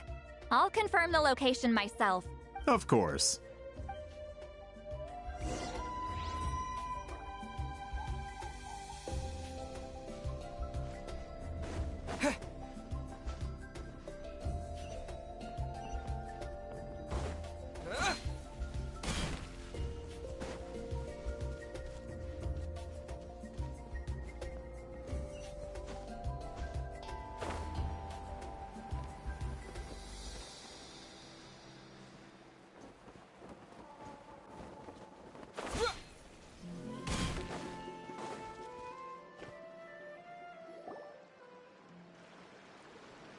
This should be it.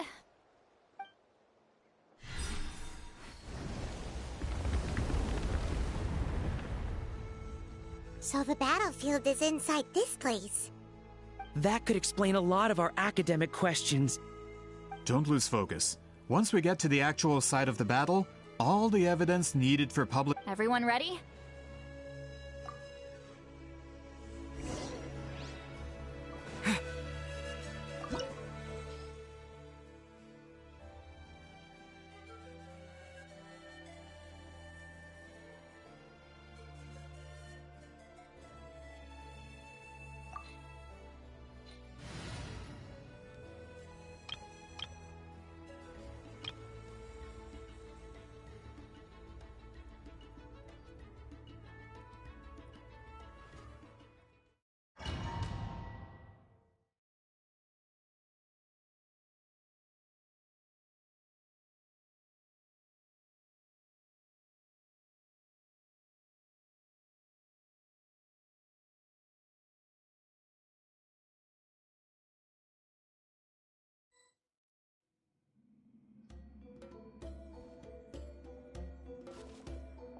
So the Abyss invaded through a cave like this?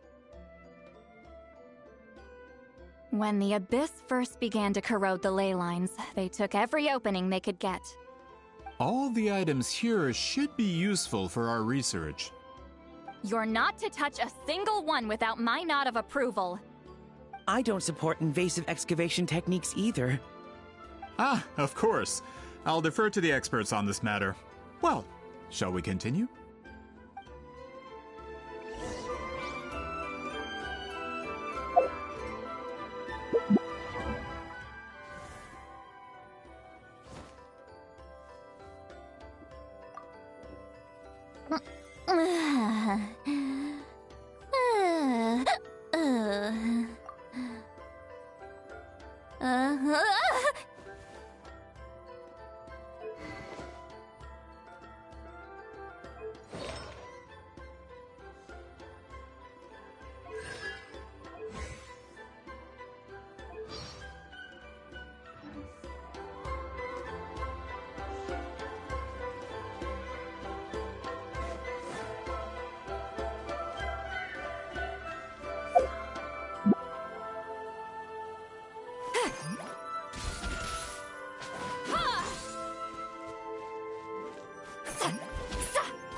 I've read almost every novel from Yae Publishing House. Pretty normal, right?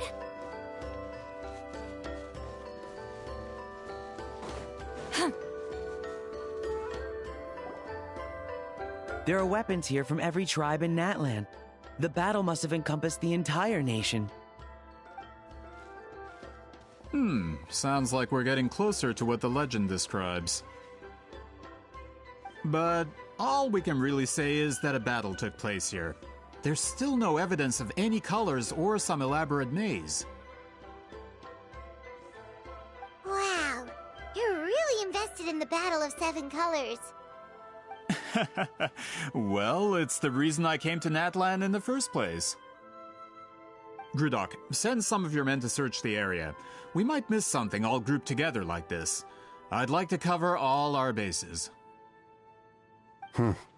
All the bases. You got it. Don't jump to conclusions. Of course this isn't the site of the actual battle. We have to keep going.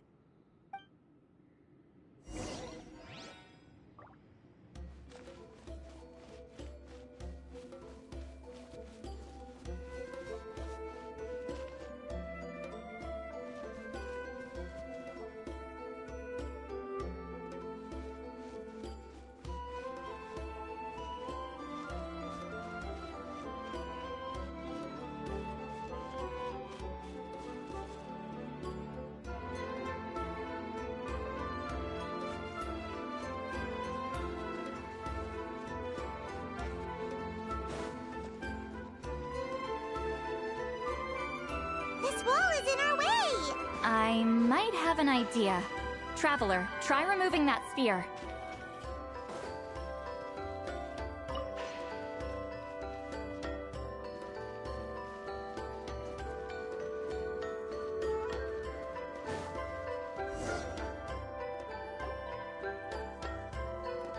Whoa, we passed straight through! What was that? Some kind of color magic?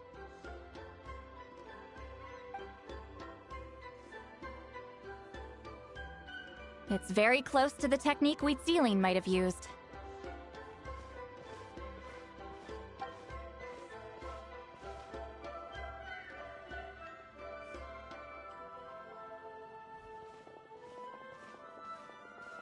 That's it? Doesn't quite compare to the scale described in the legend. Still, what a terrific archaeological find. Enough chit-chat. We should keep going. The deeper we go, the more we'll find.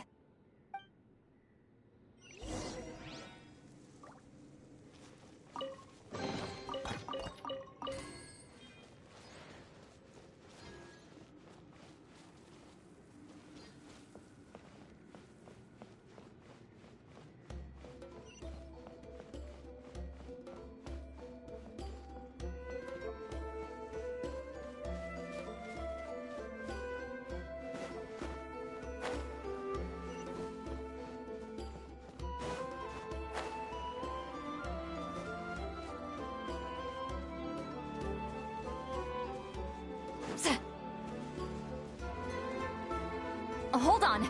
If we step here, we might fall through. You mean there are traps in here? Remember how we were able to pass through the wall just now? It must have been because, on our person, we were carrying the same color as the wall. Let's put the spear down and see... Whoa, you're right. We can keep going now.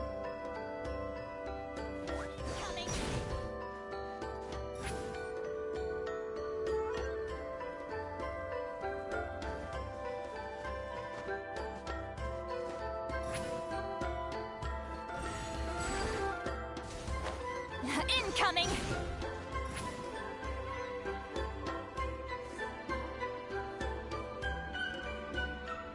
Watch out! Incoming! Huh. Watch out! Watch out!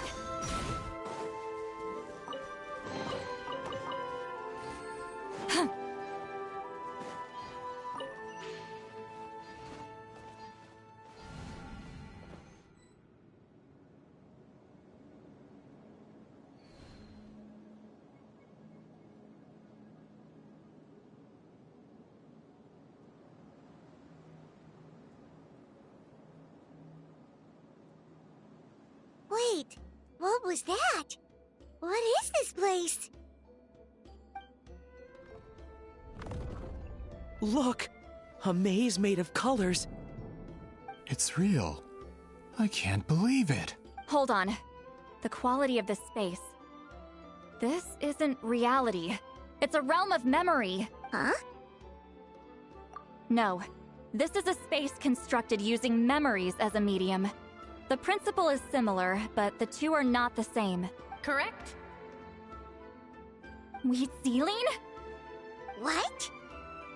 No. It's just a trace of her consciousness left behind after creating this space.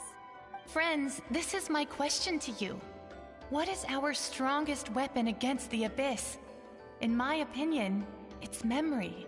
After all, is it not after losing the capacity for memory, love, and compassion that our enemies fell to the abyss?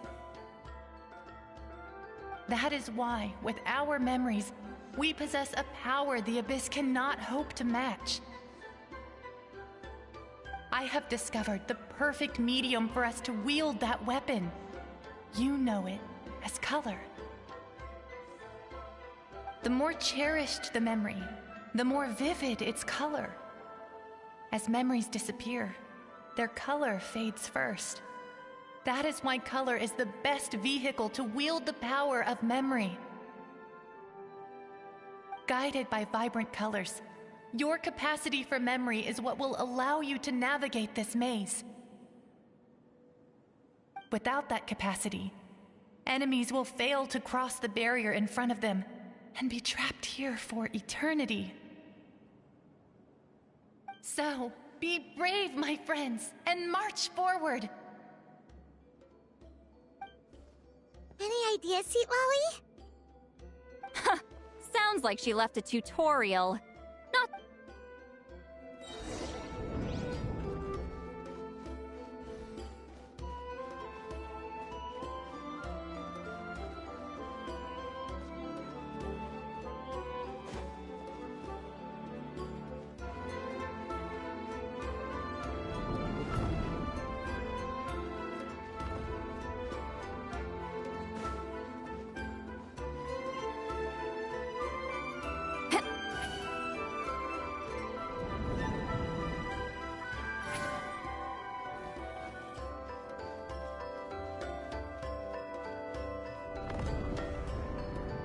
Monsters here too? Abyss creatures. Likely trapped here for some time. Looks like a few monsters made it out of the battle all those years ago.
Show no mercy!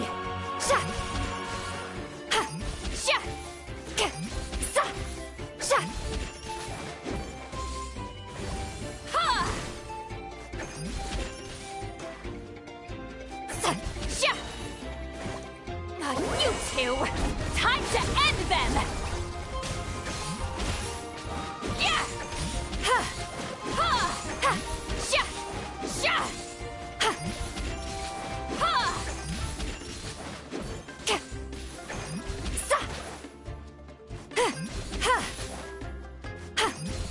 Fulfill our pact!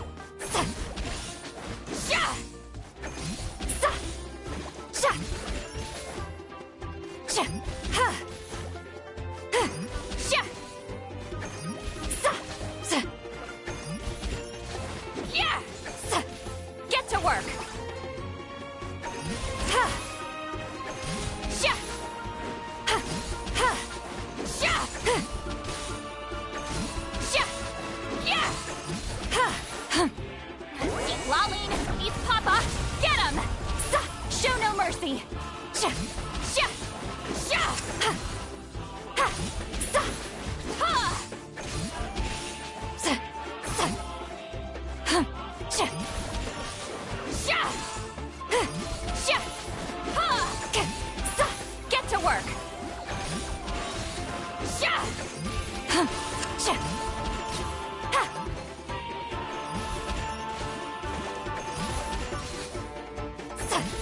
You two! Time to end them! Yeah!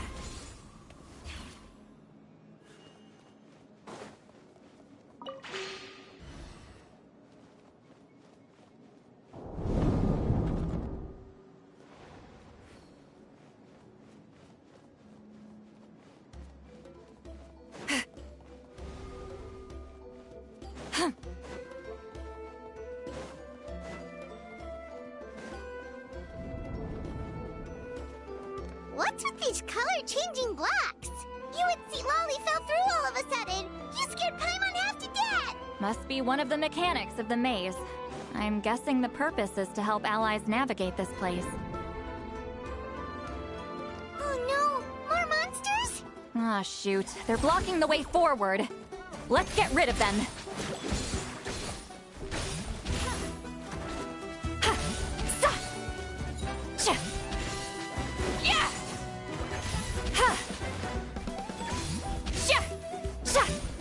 Get to work.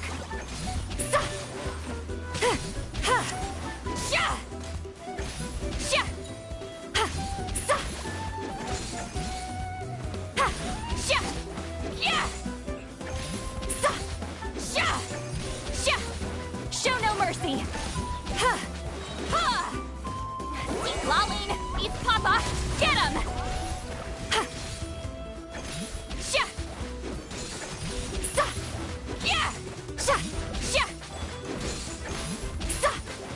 Get to work.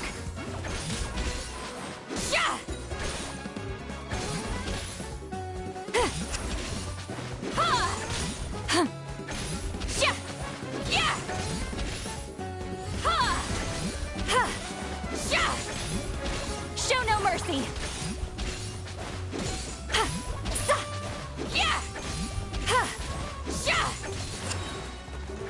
You two, time to end them.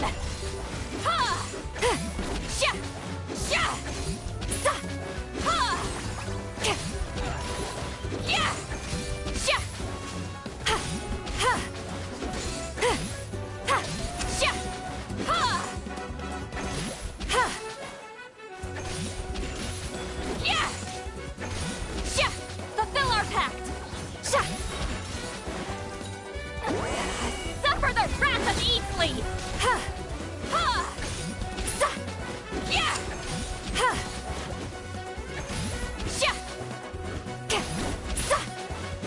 Show no mercy.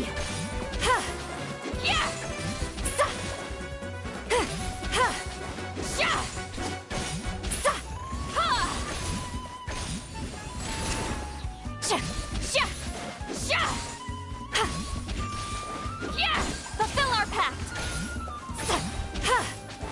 Deep Lolling, East Papa, get him!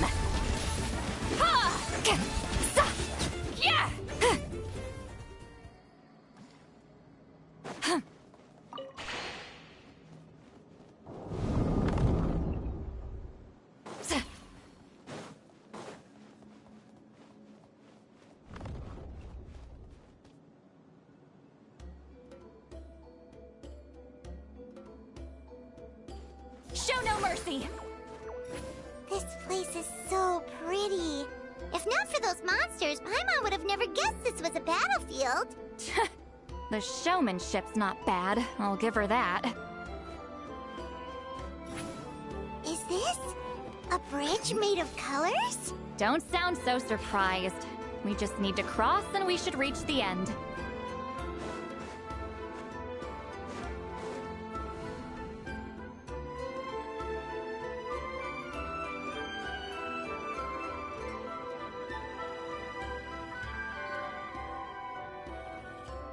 We're out! Looks like we made it through the maze.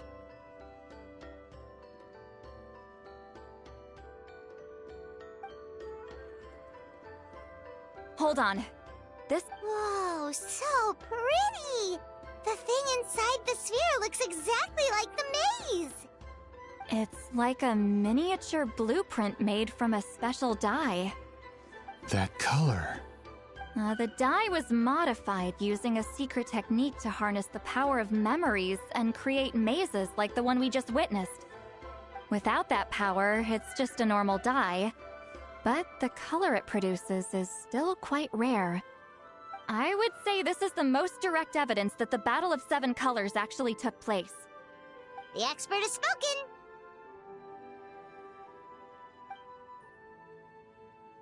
Perhaps I could take a closer look? It's an important piece of physical evidence, after all. No, you may not.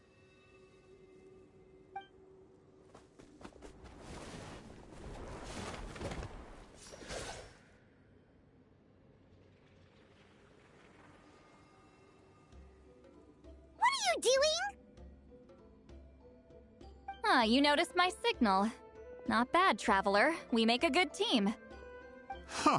So, you've been watching me. A self-proclaimed book merchant who's never heard of Shogun Almighty reborn as Raiden with unlimited power? Please, that work was a commercial success across Teyvat. I knew you were fishy, but I didn't expect you to pull something like this. Monsieur Montluçon, we just need a few pictures for our research, not the artifact itself. What if it gets damaged or destroyed? Shut it! I couldn't care less about preserving this piece of trash. I would destroy it right now if I could. But then there would be no evidence to prove the battle took place. What if that was my goal all along? What? Huh. Pretending to be a book merchant, pretending to promote the history of Natlan and its heroes, was the only way to get information out of the people in this tribe. But, make no mistake, I'm no lowly merchant. I am the future owner of the largest printing company in all of Teyvat. But the dye in that sphere ruined all my plans before they could even get off the ground. We've received a report that your advertisement in the paper makes false claims. Fontaine Law demands it be taken down immediately. False claims? The dye I advertised is an unprecedented innovation. It produces colors of unmatched radiance. Unfortunately, its qualities are neither unprecedented nor unmatched. According to the lady who made the report, she saw a woven scroll in Natlan made with a similar dye. Even more miraculous, that substance dates back hundreds of years.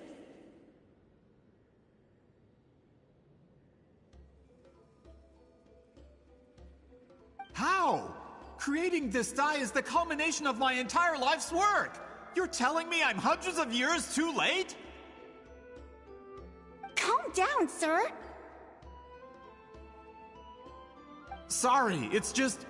I know this product will be a hit. The economic boost to Fontaine will be huge. We just need to advertise it as written. Fontaine's publishing industry is one of the best in the world. All we need to do is publish something in the paper, and all of Teyvat will think it was our invention first.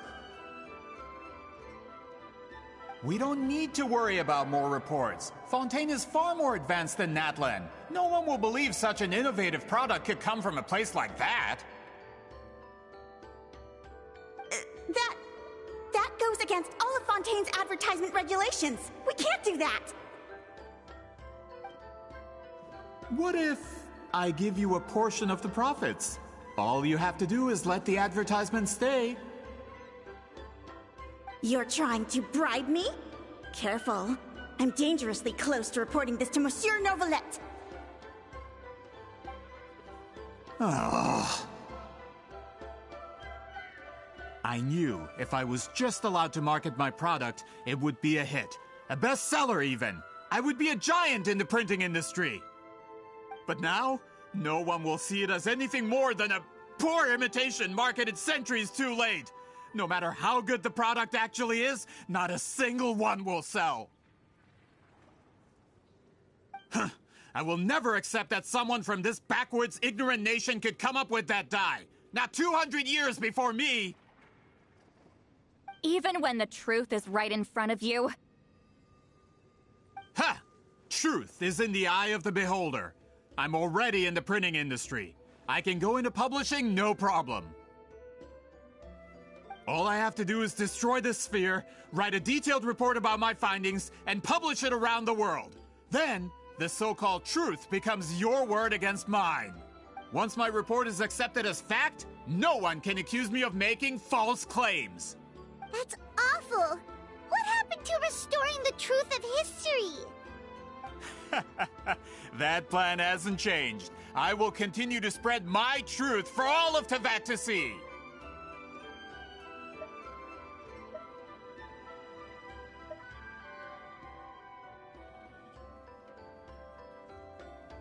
Ah, you mean a hero of Natlan who's not actually from Natlan? And a great shaman who, according to rumor, abandoned her tribe long ago? From a practical perspective, there's no reason for either of you to stand against me.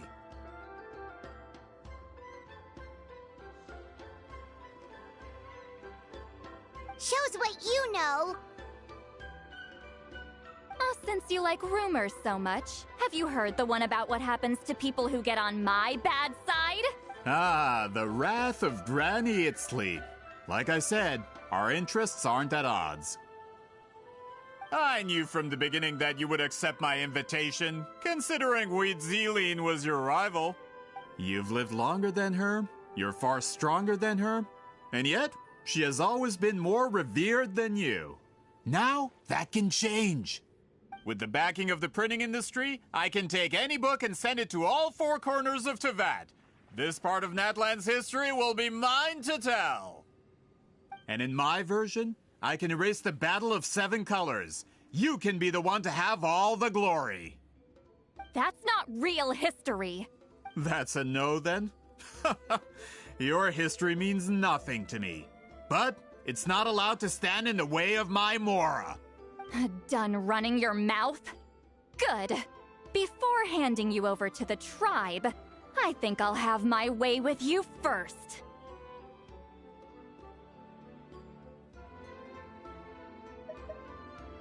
If this comes to a fight, per my contract, you're gonna have to go through me. That's right. I didn't pay all that Mora for nothing. Wait, aren't you subordinates of the captain? Why are you helping someone who wants to erase Natlan's history? The captain. You actually bought that? United in the pursuit of Mora, we travel the land to collect debts. Our loyalty is to Regrader, his interests, and his wealth. Regrader?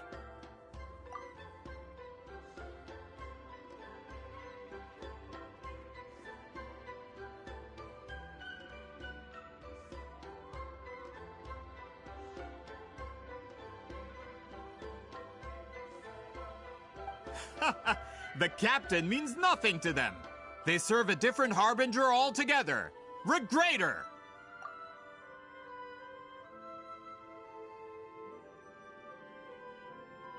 This man has the potential to become a giant in the printing industry and disrupt Fontaine's economic system.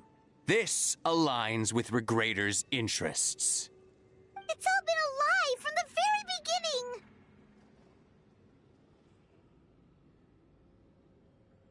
I don't care who you serve. When it comes to punishment, I don't discriminate.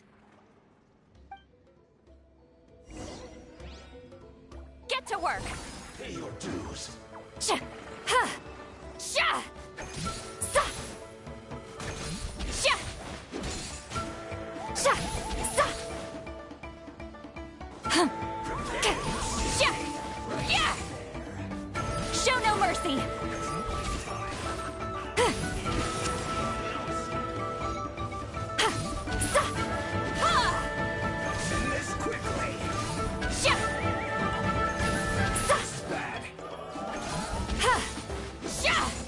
To work!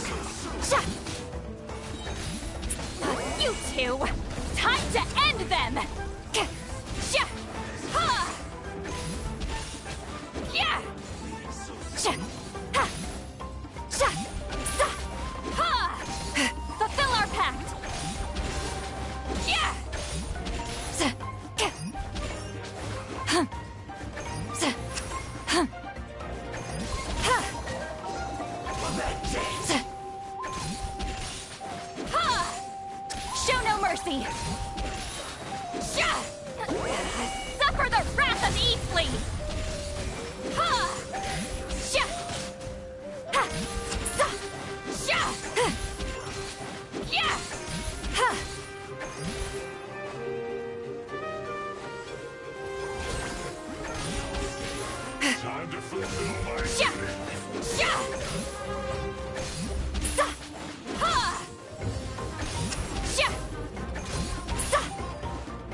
Fulfill our pact!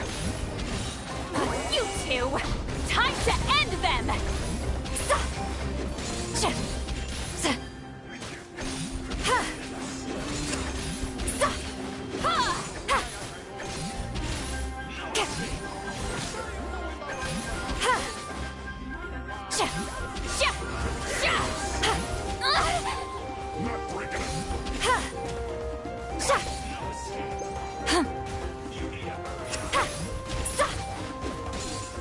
Show no mercy! Suffer the wrath of Eastling!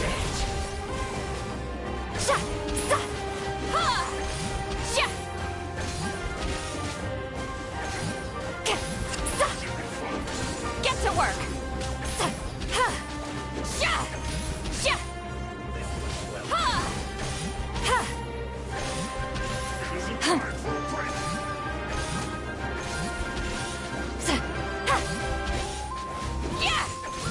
Show no mercy! Laline, East Papa, get him!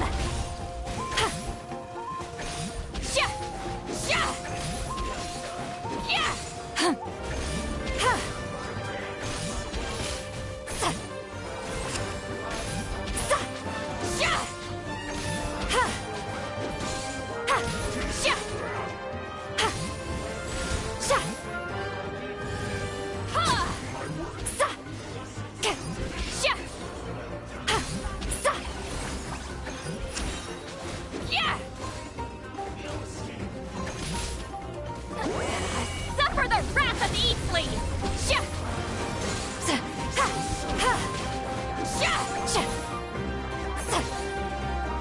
Fulfill our pact!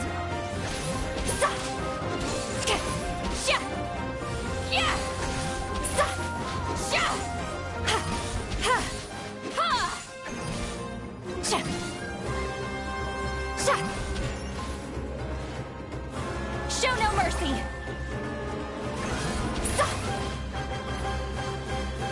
Watch out!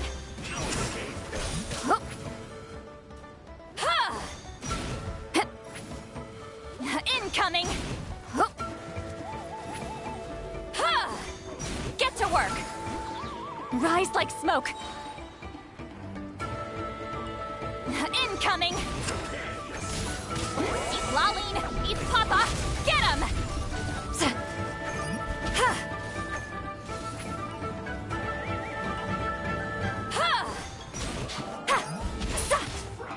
Fulfill our pact! Watch out! Watch out!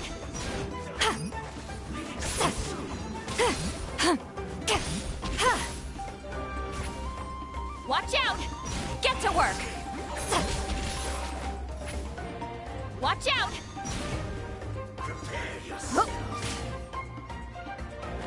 Incoming! How dare you!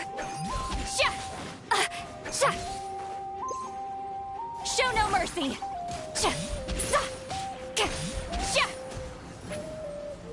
Watch out!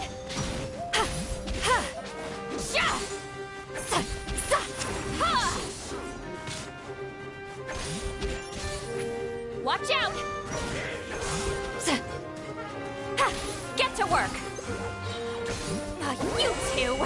Time to end them! Incoming! Incoming! Show no mercy!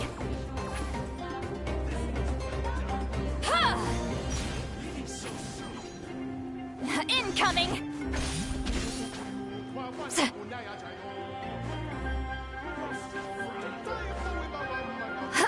Get to work! Incoming! Watch out!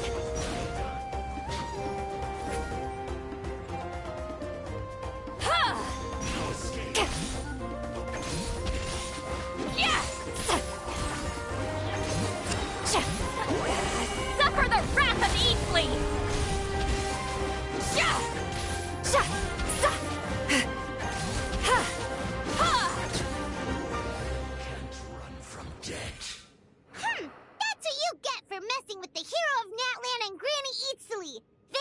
greater a run for his Mora.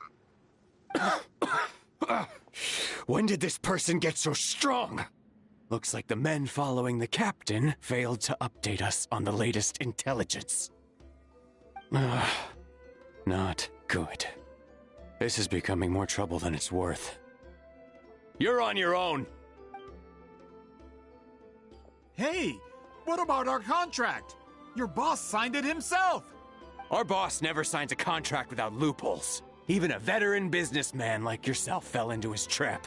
That's what makes him the best! Go home and read the fine print. All I did was trigger the exculpatory clause. You!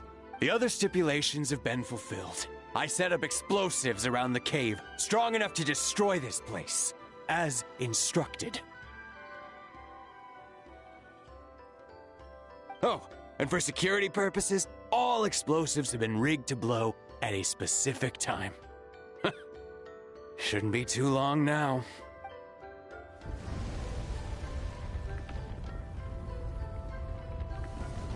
What? This whole place is gonna collapse?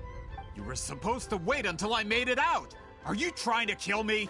That depends on how fast you can run. I'm off. Ah!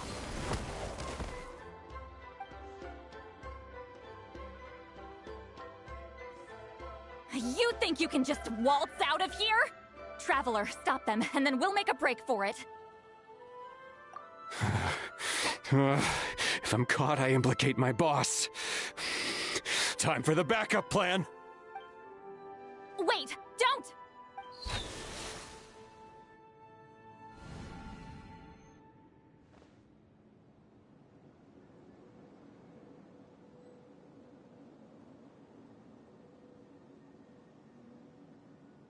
Where are we? Back in the maze? Our surroundings look different, though.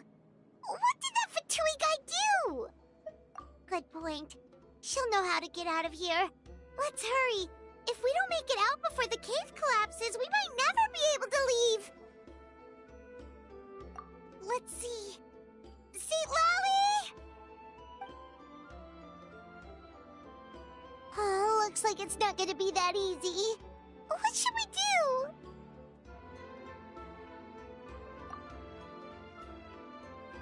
The special color? The one you saw in that woven scroll? Why would it appear around here? You're right. Lead the way, traveler.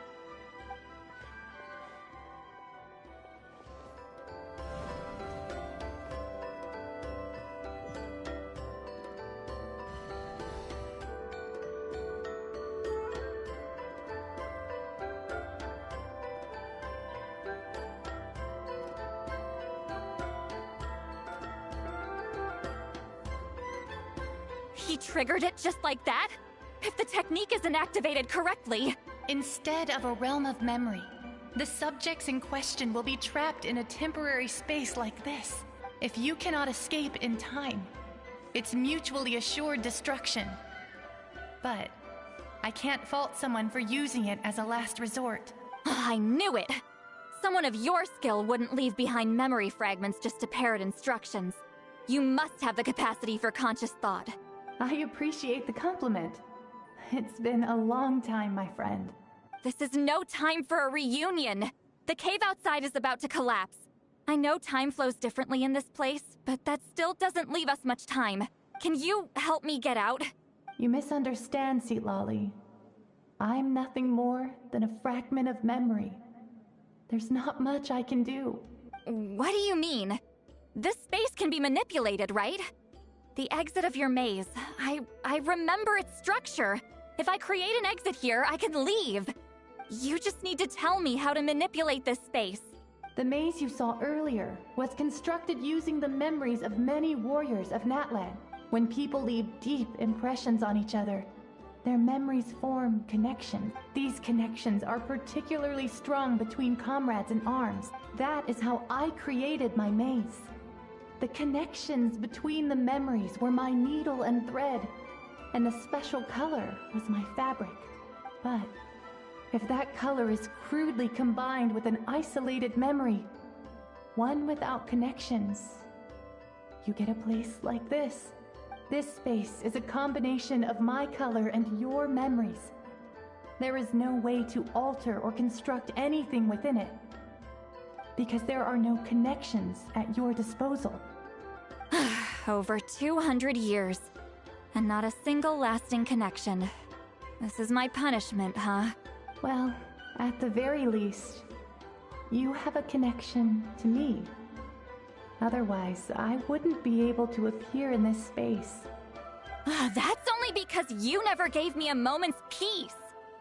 Still, it's a shame you're not around. You said it yourself. A memory fragment can't be used to create the connections I need. Sweet Lolly. But now that I have the chance to talk to you again, I need you to give me an answer. Your special technique. You didn't pass it on to your students. You passed it on to the rival you could never beat. Me. What I want to know is, why? So you figured it out. After what I saw in the maze and everything you just told me, I'm certain the technique at the center of all this is the same one you taught me all those years ago. But you never brought up the fact that you used it to win a battle. From your description, it might as well have been a simple color trick. I'm getting the feeling you always meant for me to come here. But if this is a foreshadowed event, I'm not happy with the narrative setup. Sweet Lolly, ever since you learned that technique, you've been able to see a special color, haven't you? You mean... That color is the core of the technique. But it isn't my invention. It's something I discovered in the work of our ancestors. More specifically, you could call it the color of memories. In truth, passing on the technique is a process of using that color to tint another person's memories. Yes, the technique has the power to decide victory. But in my opinion, the capacity to add color to someone's memories is where the true value lies. You are fated to live a far longer life than me, Sweet Lolly. I couldn't bear the thought of all those years existing as a blank canvas in your memory. So I wanted to leave a little color behind. Your color, you mean? One day, you too will want to leave behind your color in someone else's memory. When that day comes, you will understand my decision. I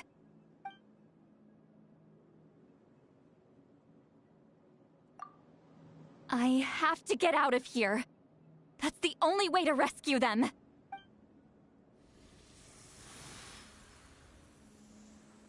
Sweet Lolly, what are you... I understand the true principle of this technique now. If I can't construct an exit, then I will separate this color from my memories by force. But you could lose a portion of your memories that way. I know, but my memory is just a blank canvas I've neglected for 200 years. My friends are worth the risk. Traveler? When you entered the realm of memory I constructed, I used your memories to learn about your recent experiences. I have a feeling you're the one who will be saved this time. After 200 years, someone has appeared by your side. The kind of person I could have never anticipated. The Night Kingdom harbors Natlan's memories, and the Traveler's connection to that realm is incredibly strong, surpassing even the shamans who worship the Lord of the Night. This means that, even without your tutelage, he can see the color of memories. What did you say? Although he doesn't know how to wield it, he unknowingly left behind a trace of color in your memories. That was enough to guide him to this space. You now have a connection at your disposal. Well, Sweet Lolly, it looks like part of this was foreshadowed, but the rest is a surprise. Traveler? Traveler!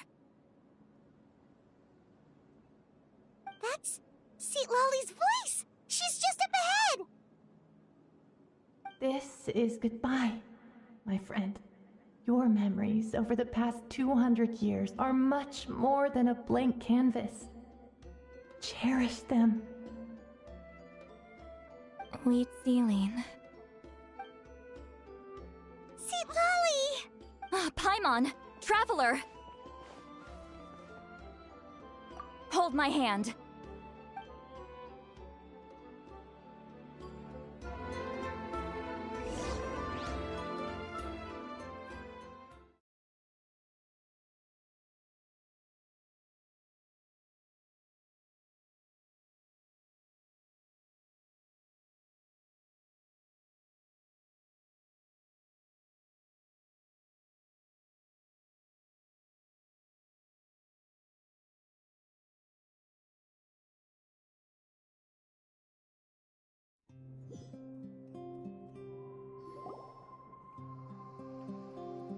Did we teleport out? Man, that place was so... Whoa! We made it out just in time!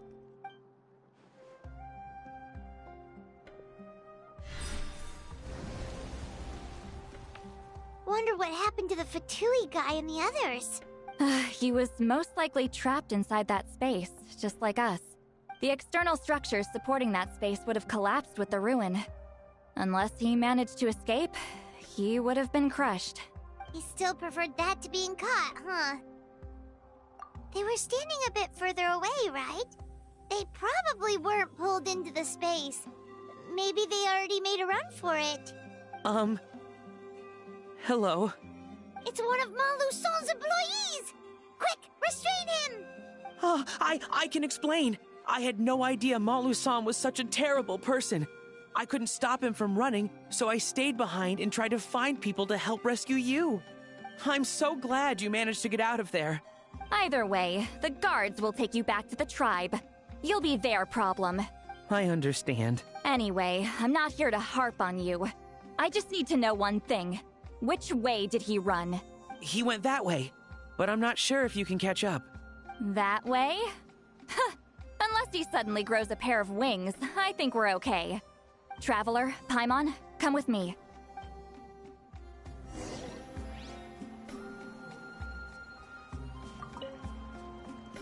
I'll wait here for the tribal guards. I'm so sorry the ruin was destroyed.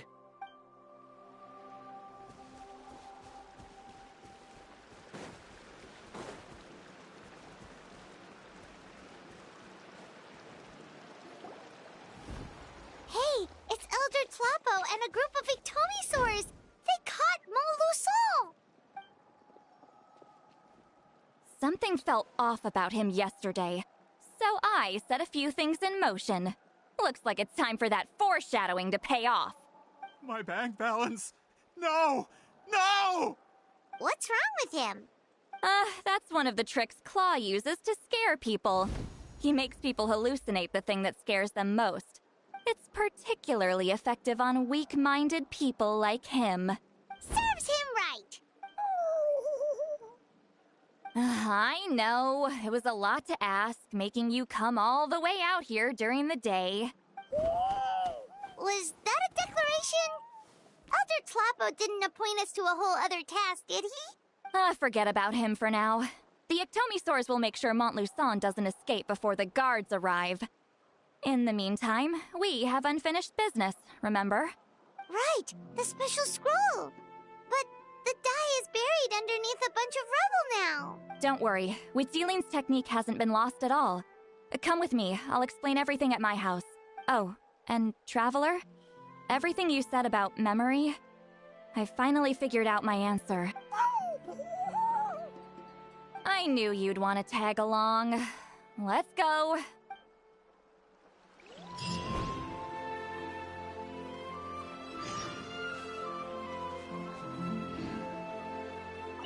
My bank balance.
Now, when it comes to weaving the scroll itself, you don't actually need to lift a finger.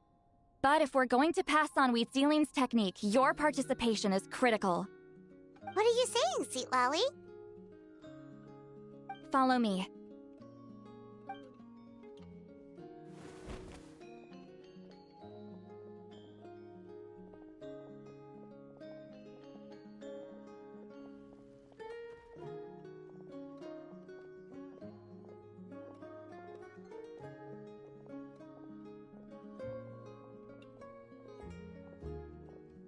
Whoa, look at this place.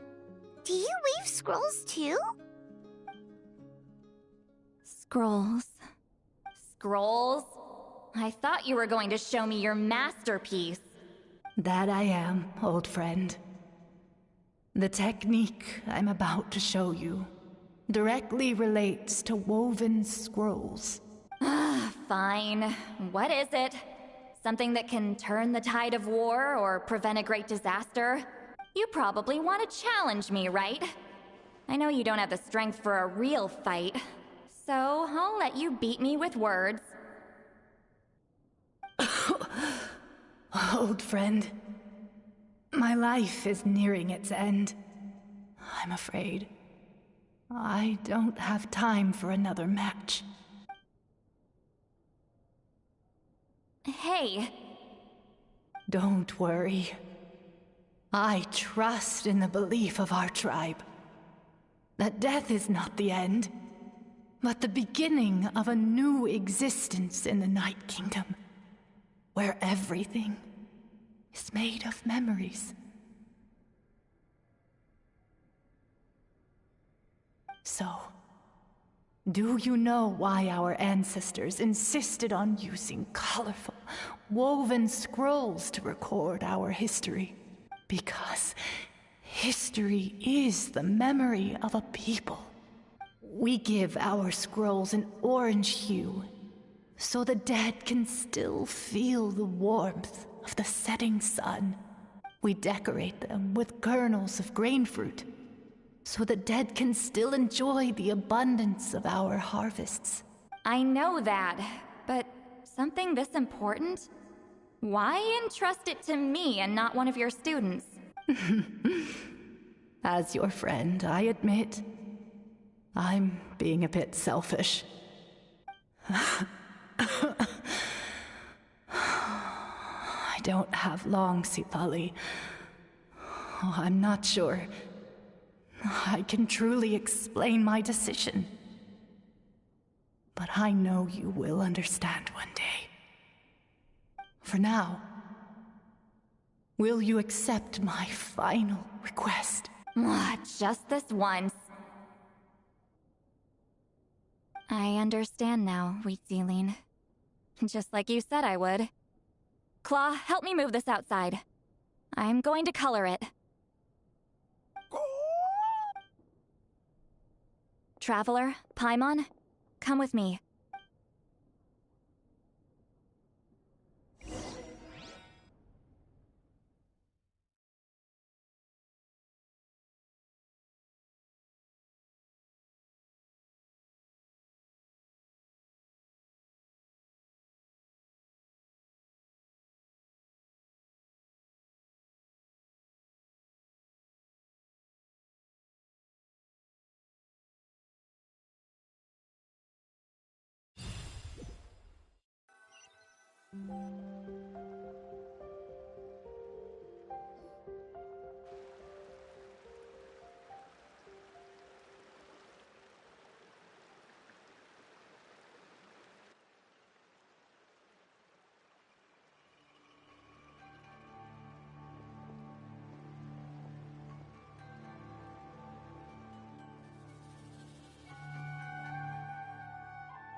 I linger between brushes of memory, seeking the color of my final journey.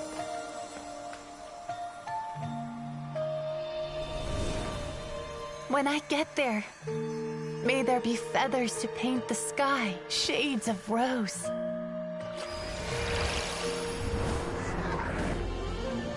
and fields of green to beckon adventurous souls. And azure oceans with which to sail into the unknown. And volcanoes too, where, despite the danger, hidden treasure waits to be found. And graffiti art, of course. Without that color, just imagine the dullness of night. Anything else? In the end, I hope everyone remembers my color too.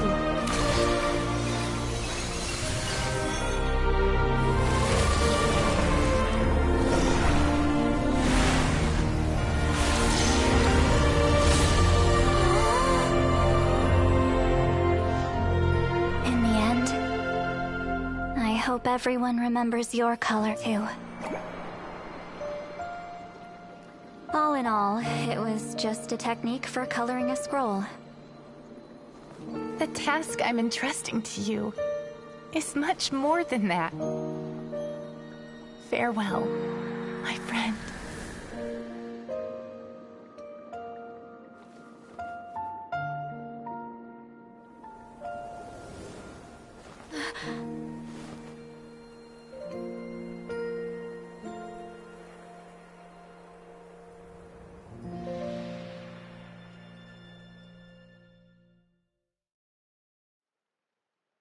I knew you would understand.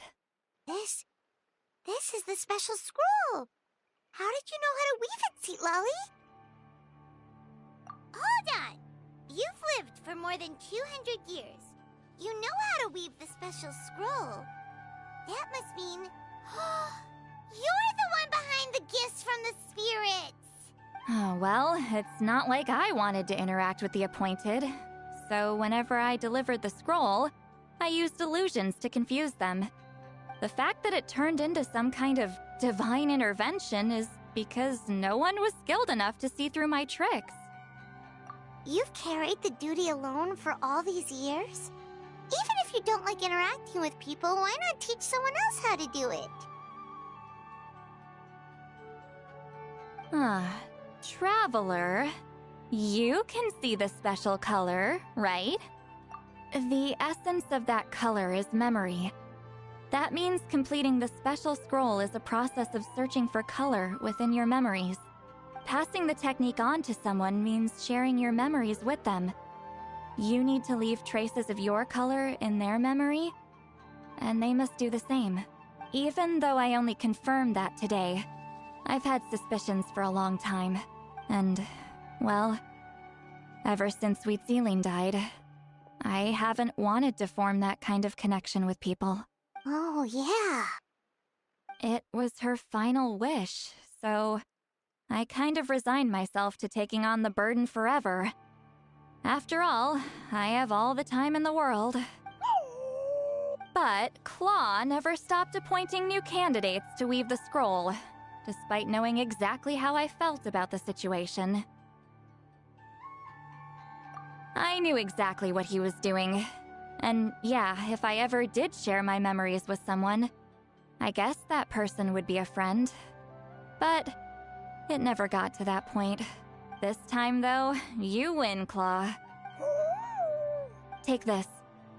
I guess it's my response to what you told me the other night. What is it? If I had to choose my color, it would be the color of this handkerchief.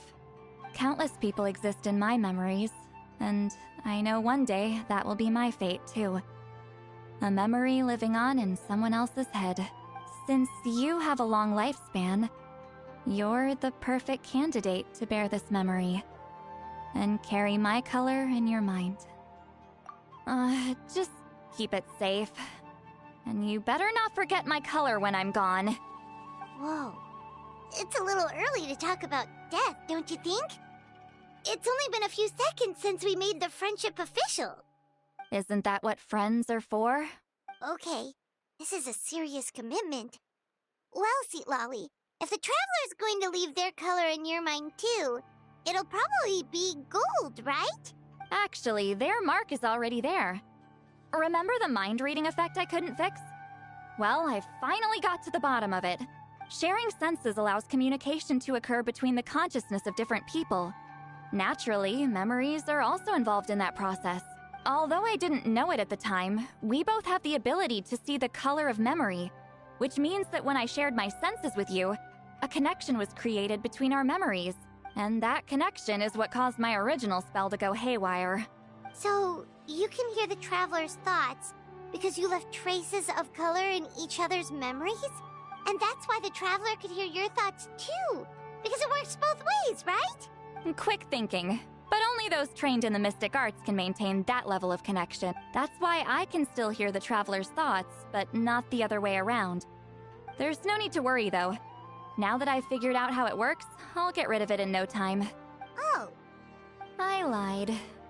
Hearing each other's thoughts actually depends on the strength of the connection between our memories.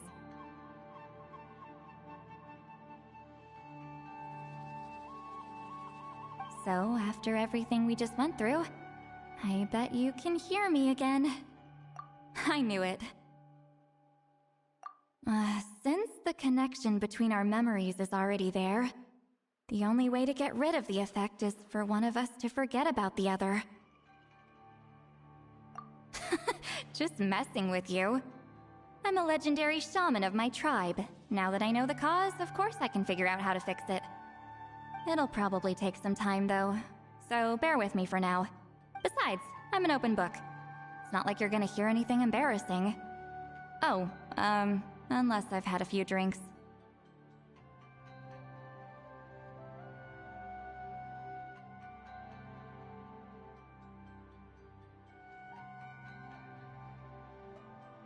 A shame? I mean, if you ever miss this whole telepathy mess, I could always share my senses with you again. No promises, though. Some thoughts are better kept to yourself. Huh?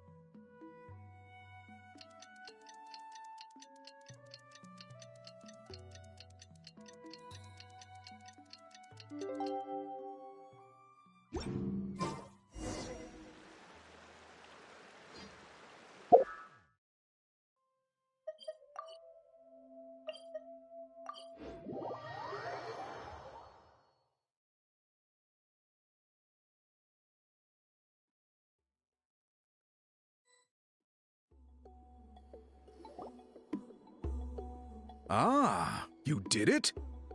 Your investigation into the Battle of Seven Colors must have been fruitful indeed. I do hope you share what you learned. Wow! The scroll is finished already! Elder Talapo's wisdom is never wrong. Yeah, we should explain. Take it away, traveler!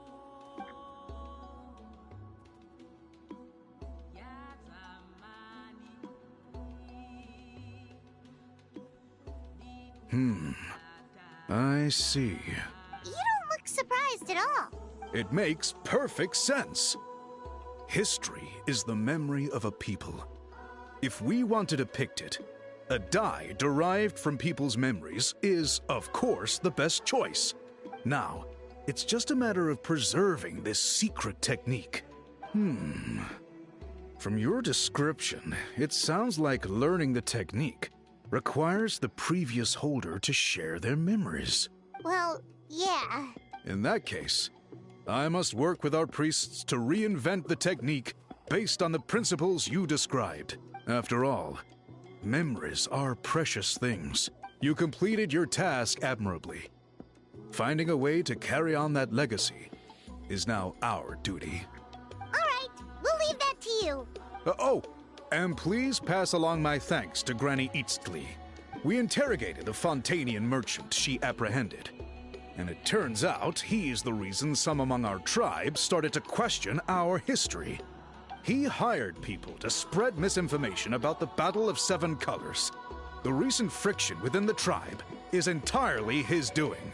We now have a record of his crimes, and will begin working with Fontaine authorities in a few days. So he was behind the controversy in the first place. Guess it's easier to investigate when people are already questioning something. Anyway, that clears it up. People don't just question their history out of nowhere. Until we meet again.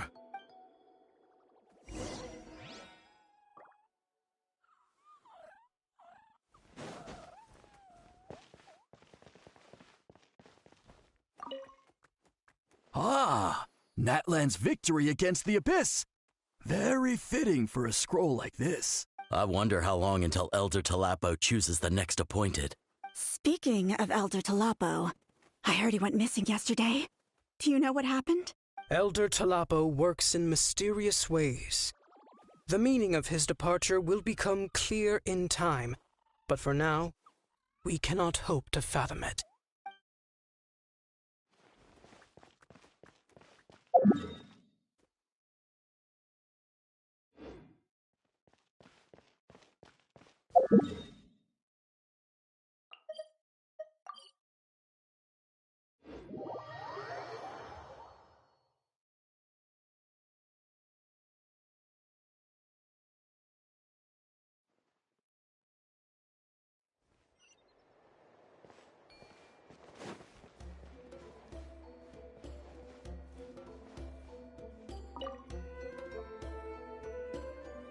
You told him everything, right? Yep, we left out the part about your contribution, but it kinda seemed like Chief Biram saw through us. You could have just said it was a gift from the spirits. I guess he is different from the previous chiefs. But if he figures out it was me all these years, I'm in for a world of trouble. There you are! I've been looking everywhere for you. Oh, it's the other Fontanian researcher. He wasn't taken away with his boss? Please, call me Allier. After questioning, the tribe absolved me of any serious wrongdoing, so here I am. I'll be heading back to Fontaine soon. No employer means no funding, after all. But I wanted to finish my investigation first. I'd like to ask some questions about Huitziline. I want people outside of Natlan to hear her story, but my understanding still has some holes. Questions? Huh! Why should I let an Outlander tell our stories? Don't misunderstand. I have no intention of twisting your history or using it to make a profit. It's just honest curiosity. I assure you, I believe amazing stories deserve to be shared with the world. Culture thrives through dialogue and exchange. All right, you can ask your questions, but be quick. I have important plans after this. Important plans? Oh, thank you very much.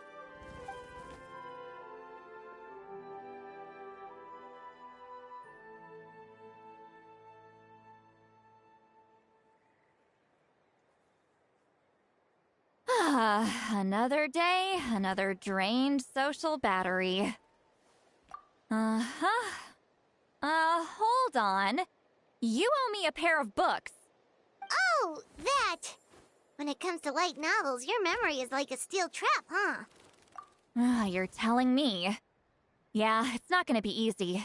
You might need to go to Yai Publishing House in person. But I don't need them right away. Just don't forget, okay? Of course! We'll get them sent to you as soon as we can! Sent to me? Nuh-uh. I don't want a stranger knocking on my door when I'm hungover. Here, just take this.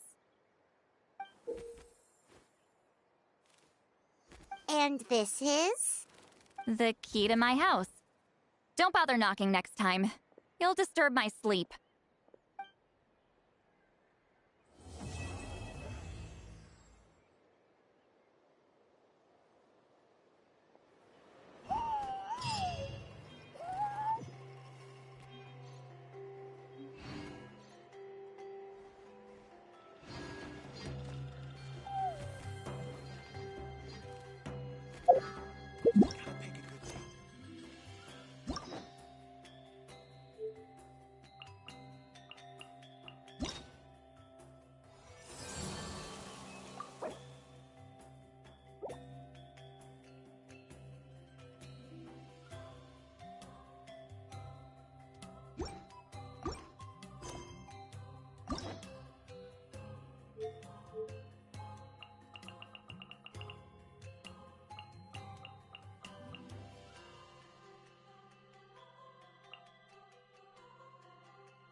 investigation.